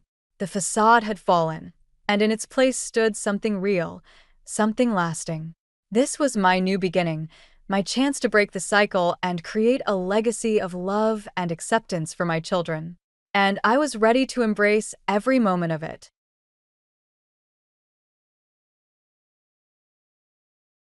My name is Lena Vance, and I learned the bitter taste of inadequacy in a sterile, antiseptic hospital room, cradling my newborn niece. My sister, Corinne, radiant despite the exhaustion of labor, beamed from the crisp white sheets. Our mother, Veronica, hovered over them both, a Madonna cradling her golden child. Me? I was a ghost in the corner, my congratulations hollow even to my own ears. Veronica barely glanced my way, her attention, her affection, reserved for Corinne and the tiny life she'd brought into the world. That day, the unspoken truth echoed louder than any celebratory cry. Corinne was the masterpiece, and I, the discarded sketch. Isn't she perfect, Lena? Veronica's voice dripped with a saccharine sweetness that always set my teeth on edge. She is. I managed my throat tight. Corinne's hand, delicate and manicured, rested on the baby's downy head. My own hands, calloused from long hours in the library and stained with ink from countless essays, felt clumsy and awkward. Just like her mother, my father, Grant, added, his eyes reflecting the same adoration Veronica held for Corinne. He'd always been a man of few words, but his silence spoke volumes. He never needed to say it. I knew I wasn't included in their little circle of perfection. Growing up, the comparisons were a constant hum beneath the surface of our seemingly idyllic lives. Corinne, the graceful swan, effortlessly gliding through ballet recitals and debutante balls. Me, the awkward duckling, forever tripping over my own 2 feet, my nose perpetually stuck in a book. Why can't you be more like your sister? Veronica would sigh, exasperated, as I presented her with another report card filled with A's, oblivious to the fact that my achievements were never enough to earn her approval. It wasn't the grades she cared about, it was the image, the effortless grace that Corinne exuded. Grant, lost in his world of mergers and acquisitions, remained emotionally distant. His presence was a shadow, looming large but offering no warmth. He saw us, his daughters, as extensions of himself, reflections of his success. Corinne, with her effortless charm and social graces, fit the mold. I, with my quiet intelligence and independent spirit, did not. My grandparents, Agnes and Walter Croft, were a different story. Their sprawling Victorian home, filled with the scent of baking bread and the comforting tick-tock of grandfather clocks, offered a refuge from the chill of the Vance household. Agnes, with her warm hugs and twinkling eyes, saw something in me that my parents didn't, a spark of something special. "You have a fire in you, Lena," she'd say, squeezing my hand. "Don't let anyone extinguish it." Walter, a retired judge with a stern demeanor but a kind heart, would sit with me for hours, discussing literature and history, fostering a love of learning that became my escape.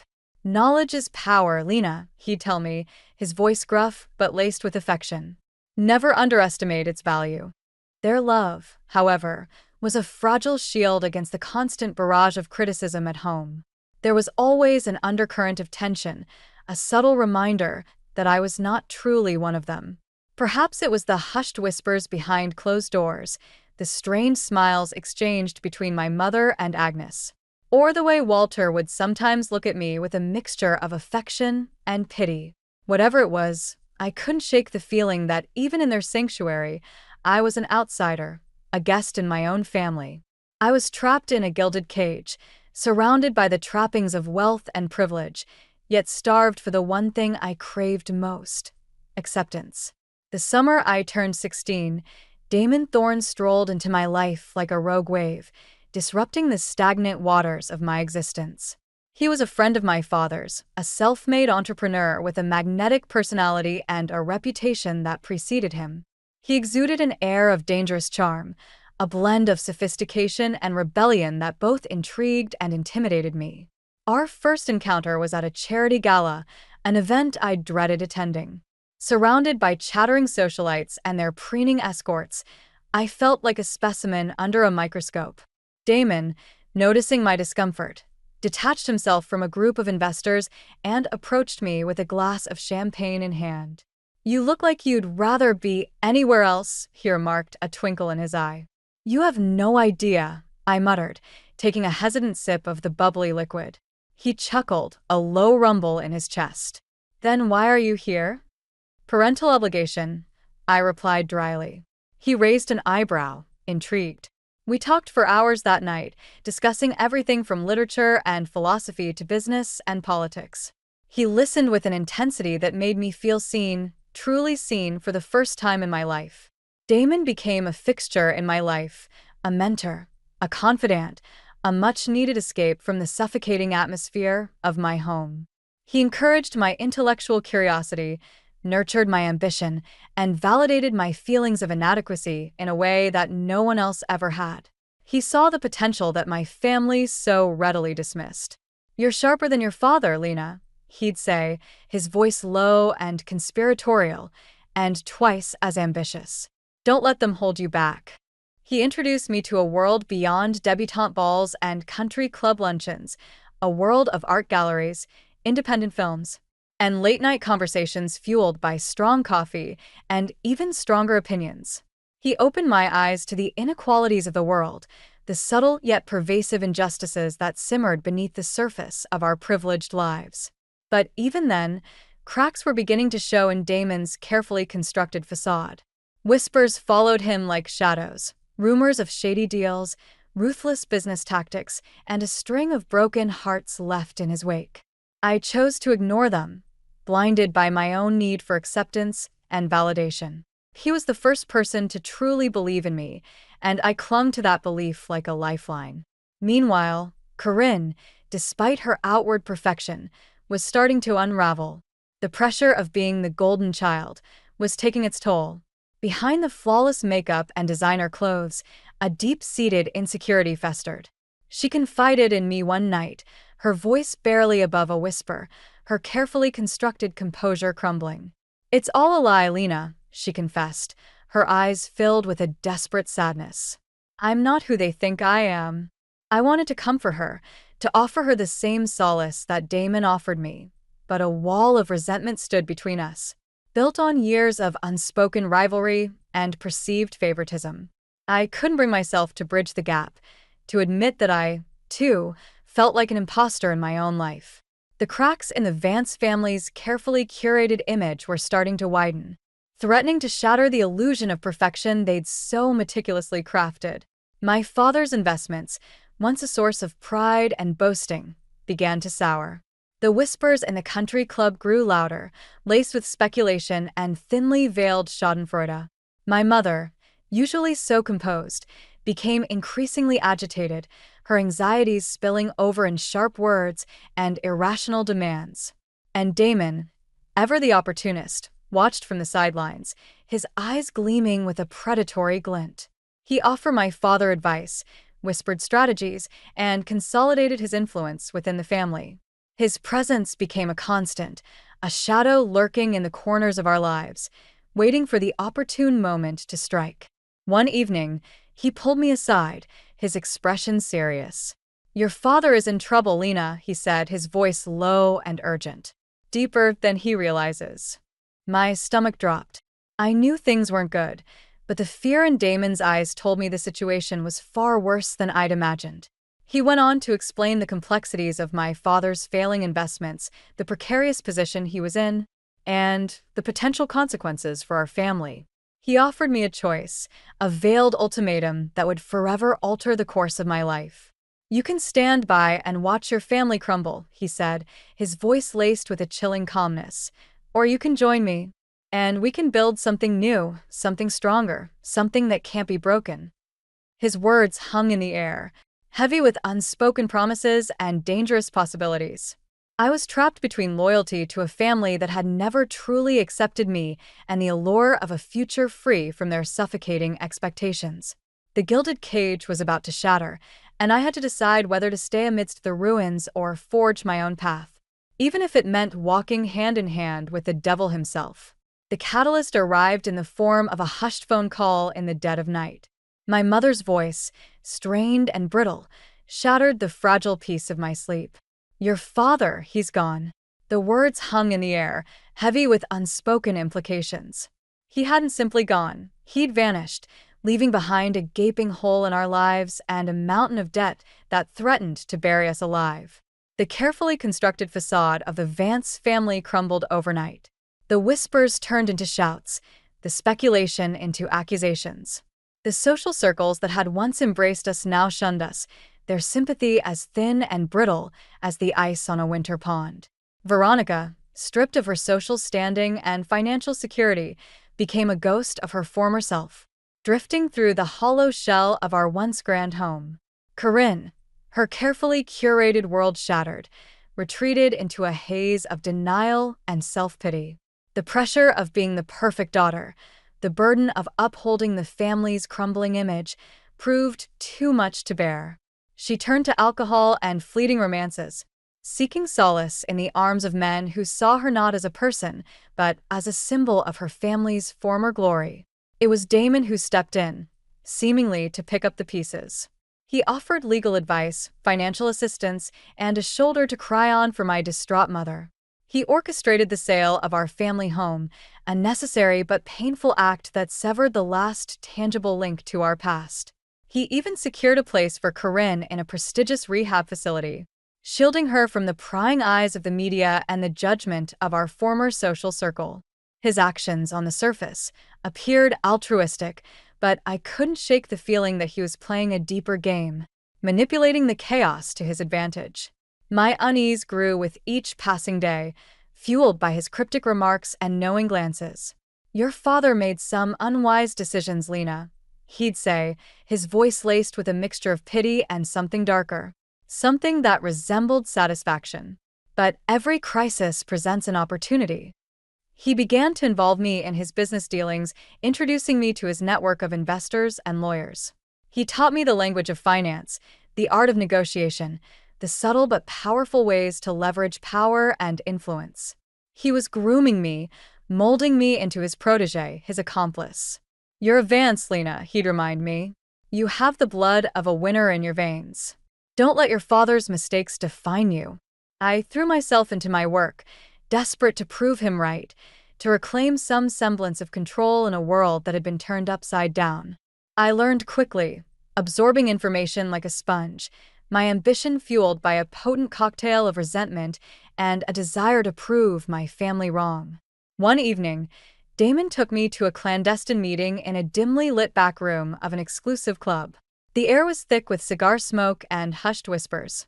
Men in expensive suits and women in glittering gowns exchanged knowing glances, their conversations laced with coded language I was only beginning to understand. He introduced me to a group of investors, their eyes assessing me with a mixture of curiosity and skepticism. "This is Lena Vance," he announced, his voice ringing with authority. "She's going to change the game." That night, I stepped into a world of power and influence, a world where fortunes were made and broken on a whim. I embraced the challenge, the adrenaline coursing through my veins as I navigated the treacherous landscape of high-stakes deals and cutthroat negotiations. But the further I delved into Damon's world, the more I realized the true extent of his morally ambiguous nature. The whispers I'd once ignored now echoed in my ears, amplified by my growing understanding of his business practices. He wasn't simply a shrewd businessman. He was a manipulator, a master puppeteer pulling the strings of those around him, including me. He'd used my family's misfortune to his advantage, preying on their vulnerability to consolidate his power and expand his empire. He'd offered me a lifeline, but it was a lifeline attached to a noose, slowly tightening around my neck. The realization hit me with the force of a physical blow. I'd been so focused on escaping the gilded cage of my family that I'd walked blindly into another, one built not of gold, but of shadows and deceit. I was trapped, caught in a web of my own making, and the architect of my prison was the man I'd once considered my savior. The question was, did I have the strength to break free, or would I become another casualty in Damon Thorne's ruthless pursuit of power? The guilt gnawed at me, a constant reminder of my complicity in Damon's schemes. I'd justified my actions as a means of survival, a way to rebuild my life from the ashes of my family's downfall. But deep down, I knew I was playing a dangerous game, one that could cost me my soul. Despite the moral quagmire, my ambition burned brighter than ever. Damon, sensing my internal conflict, pushed me harder, challenging me to embrace my ruthlessness, to shed the last vestiges of my naive idealism. "Sentimentality is a weakness, Lena," he'd sneer, his eyes glinting with a predatory hunger. "In this world, you either devour or you're devoured."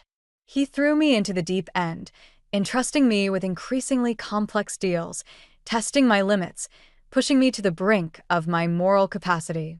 I learned to negotiate with sharks, to anticipate their every move, to outmaneuver them at their own game. I discovered a hidden talent for strategy, a knack for seeing the angles that others missed. I was good, terrifyingly good, and the rush of power that came with each successful deal was intoxicating. I built my own empire, brick by bloody brick, on the foundations of my family's ruin. I launched a tech startup, leveraging Damon's connections and capitalizing on the burgeoning digital landscape. My company, Phoenix Innovations, became a symbol of my resilience, a testament to my ability to rise from the ashes. The irony wasn't lost on me. I'd become everything my family had never wanted me to be: independent, successful, and powerful. The media, ever hungry for a good redemption story, lapped it up. I became the it girl of the tech world, gracing magazine covers and delivering keynote speeches at prestigious conferences. My name became synonymous with innovation, disruption, and the audacity to defy expectations. The gilded cage I'd once yearned to escape was replaced by a throne of my own making. But the higher I climbed, the more isolated I became. The friends I'd made along the way were drawn to the allure of my success, their loyalty contingent on my continued ascent. The genuine connections I craved remained elusive, replaced by a network of superficial relationships built on ambition and mutual benefit. My relationship with Damon, once a source of strength and validation, became increasingly strained. He saw my growing independence as a threat, his possessiveness masked by a veneer of mentorship. He attempted to control my every move, to dictate the direction of my company, to remind me that my success was inextricably linked to his influence. "Don't forget who paved the way for you, Lena," he'd say, his voice laced with a thinly veiled warning. Loyalty is a two-way street.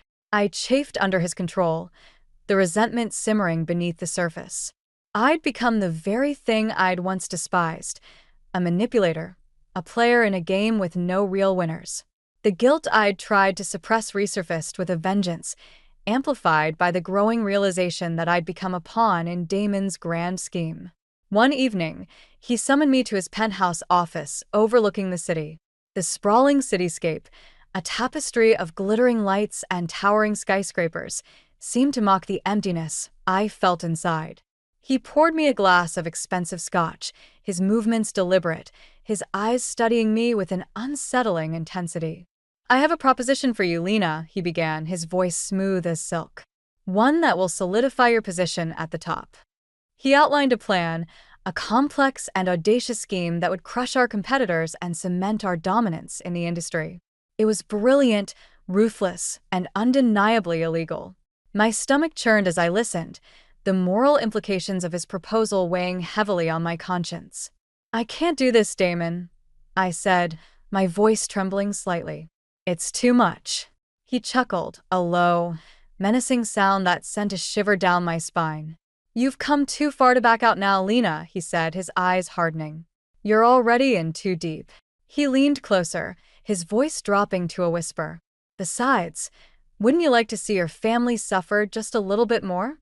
His words struck a nerve, exposing the raw, festering wound of my resentment. The image of my mother's tear-stained face, of Curran's lost and vacant eyes, flashed before me. The desire for revenge, a dark and insidious force I'd tried to suppress, surged through my veins. I knew in that moment that I was at a crossroads.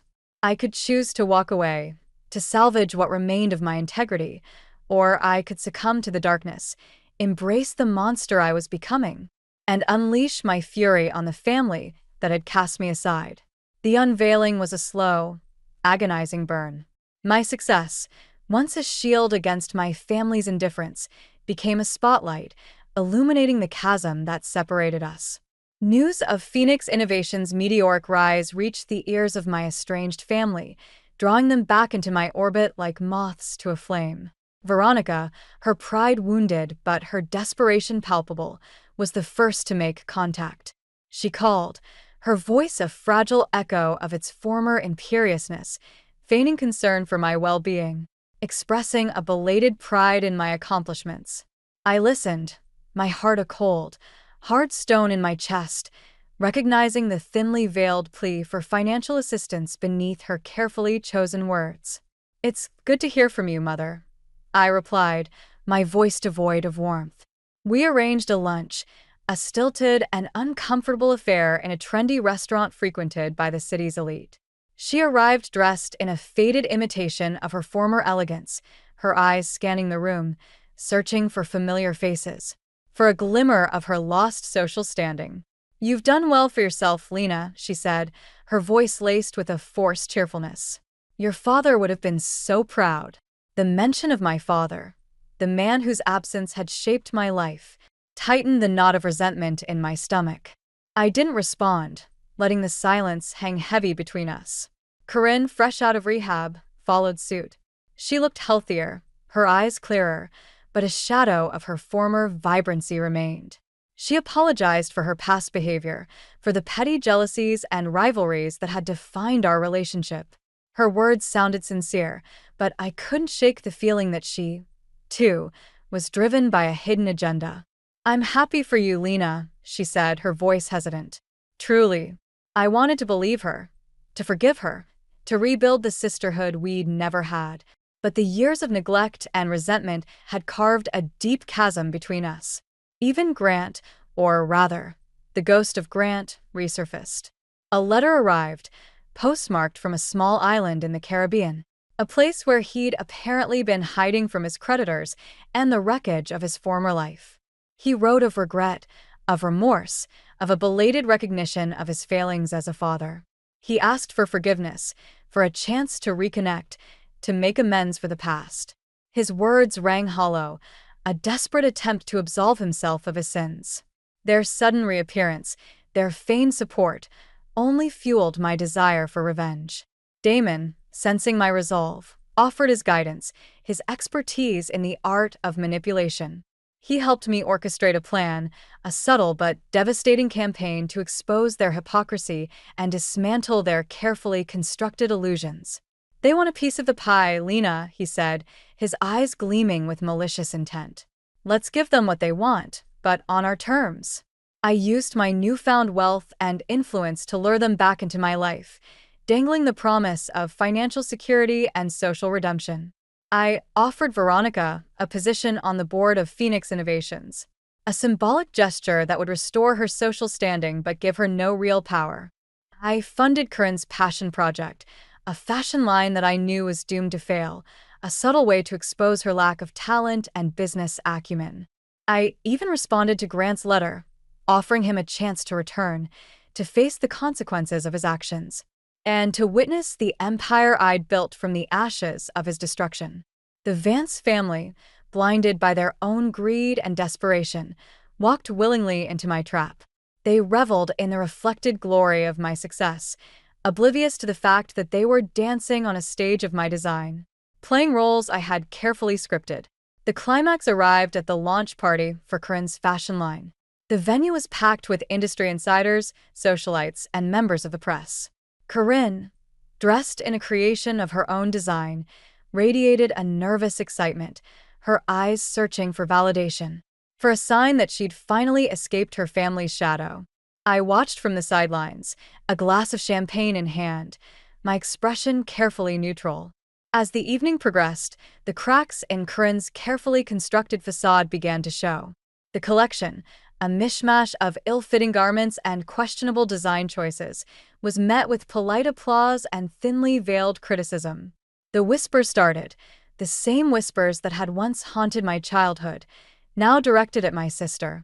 The final blow came when a prominent fashion blogger, known for her scathing reviews, took to the stage, microphone in hand. She eviscerated the collection, her words dripping with sarcasm and disdain, exposing Corinne's lack of talent for all the world to see.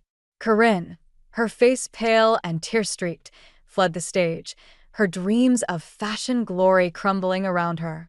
Veronica and Grant, their faces masks of horrified disbelief, watched from the front row, their carefully crafted image of familial success shattered beyond repair. I met their gazes, my eyes cold and hard, the years of resentment and hurt boiling to the surface. The gilded cage they had built for me had finally collapsed, and they were trapped inside, exposed and vulnerable, at my mercy. The game was far from over, but I had finally taken control. The hunter had become the hunted. The reckoning was swift and brutal. Curran's public humiliation was just the opening salvo in my carefully orchestrated campaign of revenge. I'd studied Damon's tactics, learned from the master manipulator himself, and now I was putting those lessons to devastating use. My next target was Veronica. I leaked information to the press about her involvement in a shady charity, revealing her embezzlement of funds and her hypocrisy in presenting herself as a philanthropic socialite. The scandal erupted, her reputation tarnished beyond repair. The social circles that had once embraced her now turned their backs, their whispers laced with disgust and schadenfreude. She became a pariah, ostracized and alone, stripped of the social status she held so dear. Grant, still clinging to the hope of reconciliation and a share of my newfound wealth, proved to be the easiest target.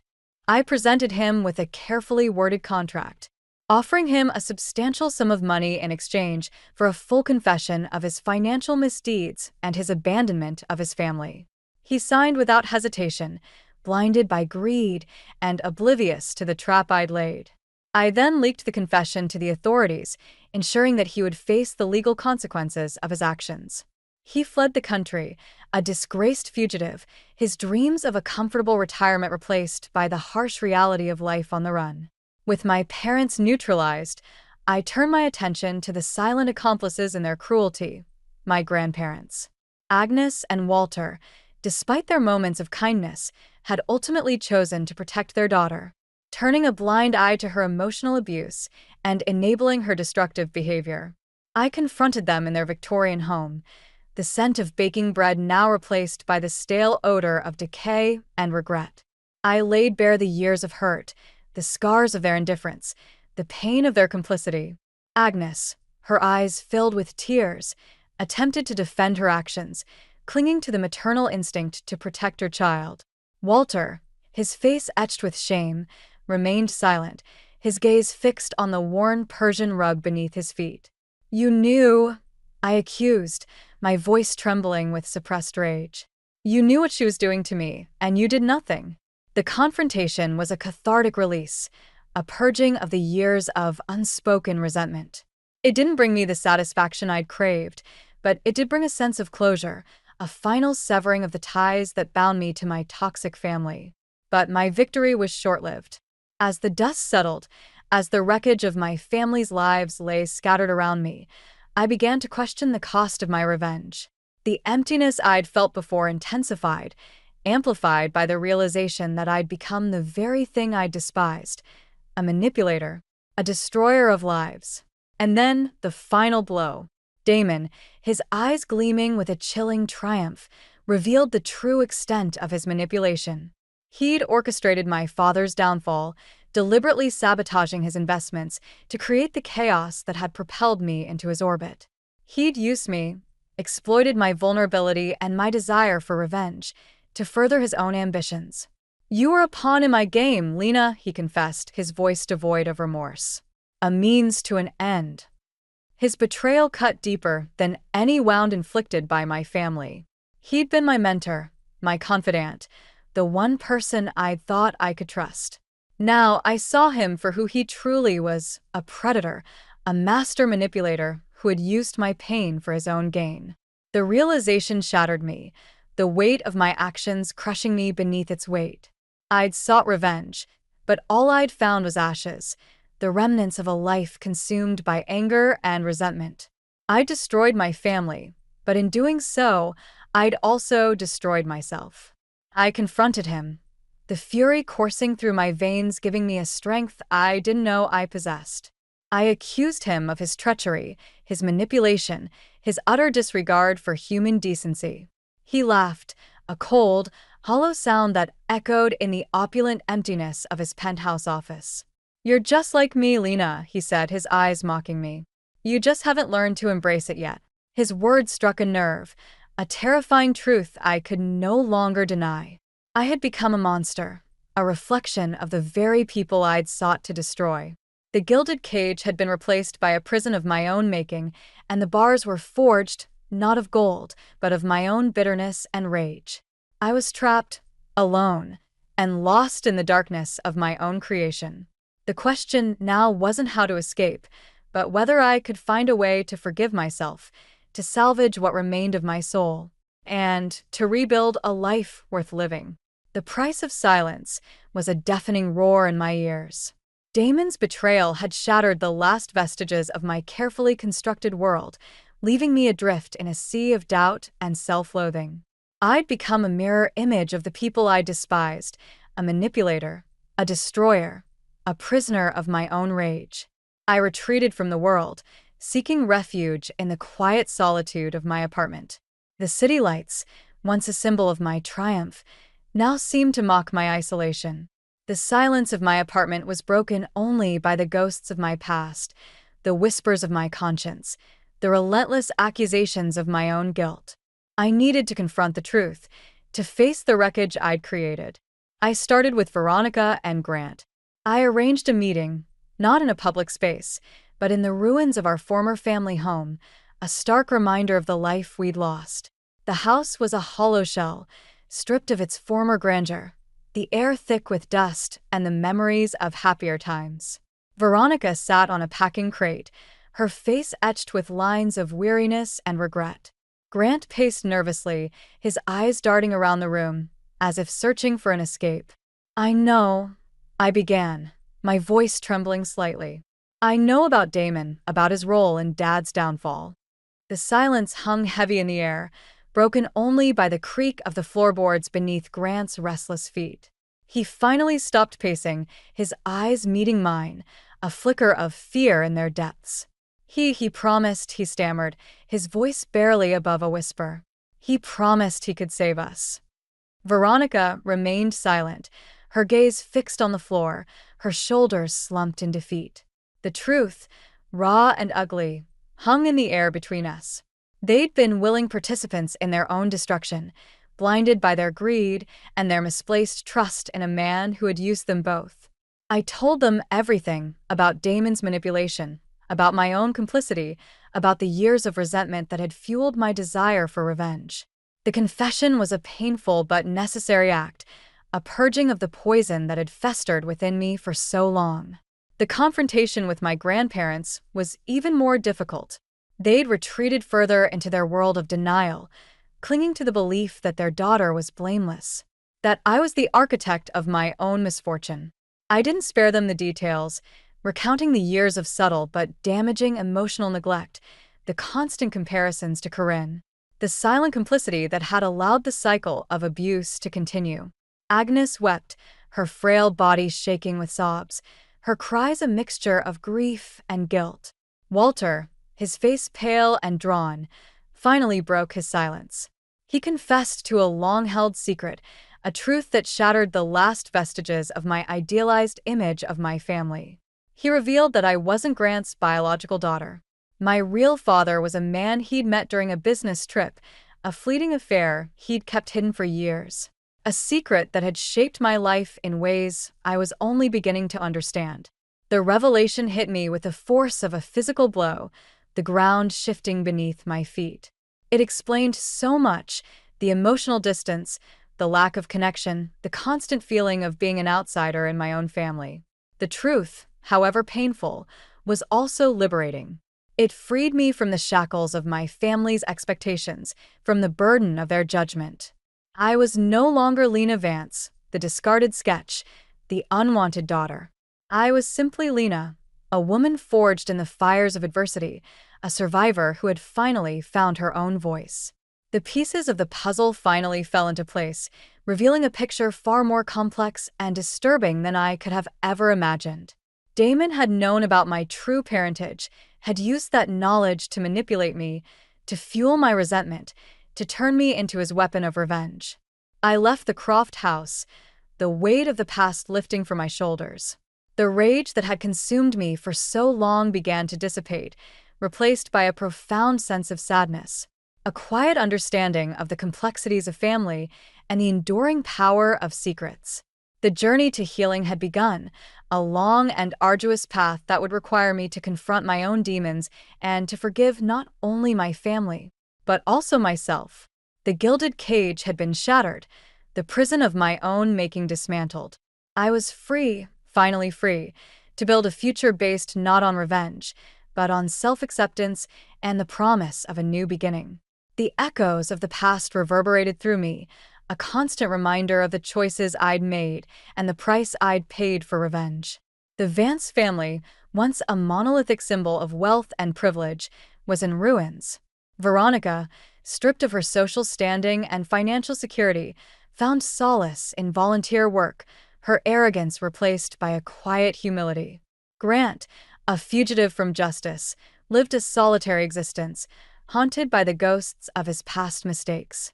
Corinne, humbled by her public failure, discovered a genuine talent for design, not in the glamorous world of high fashion, but in creating functional and affordable clothing for women in need.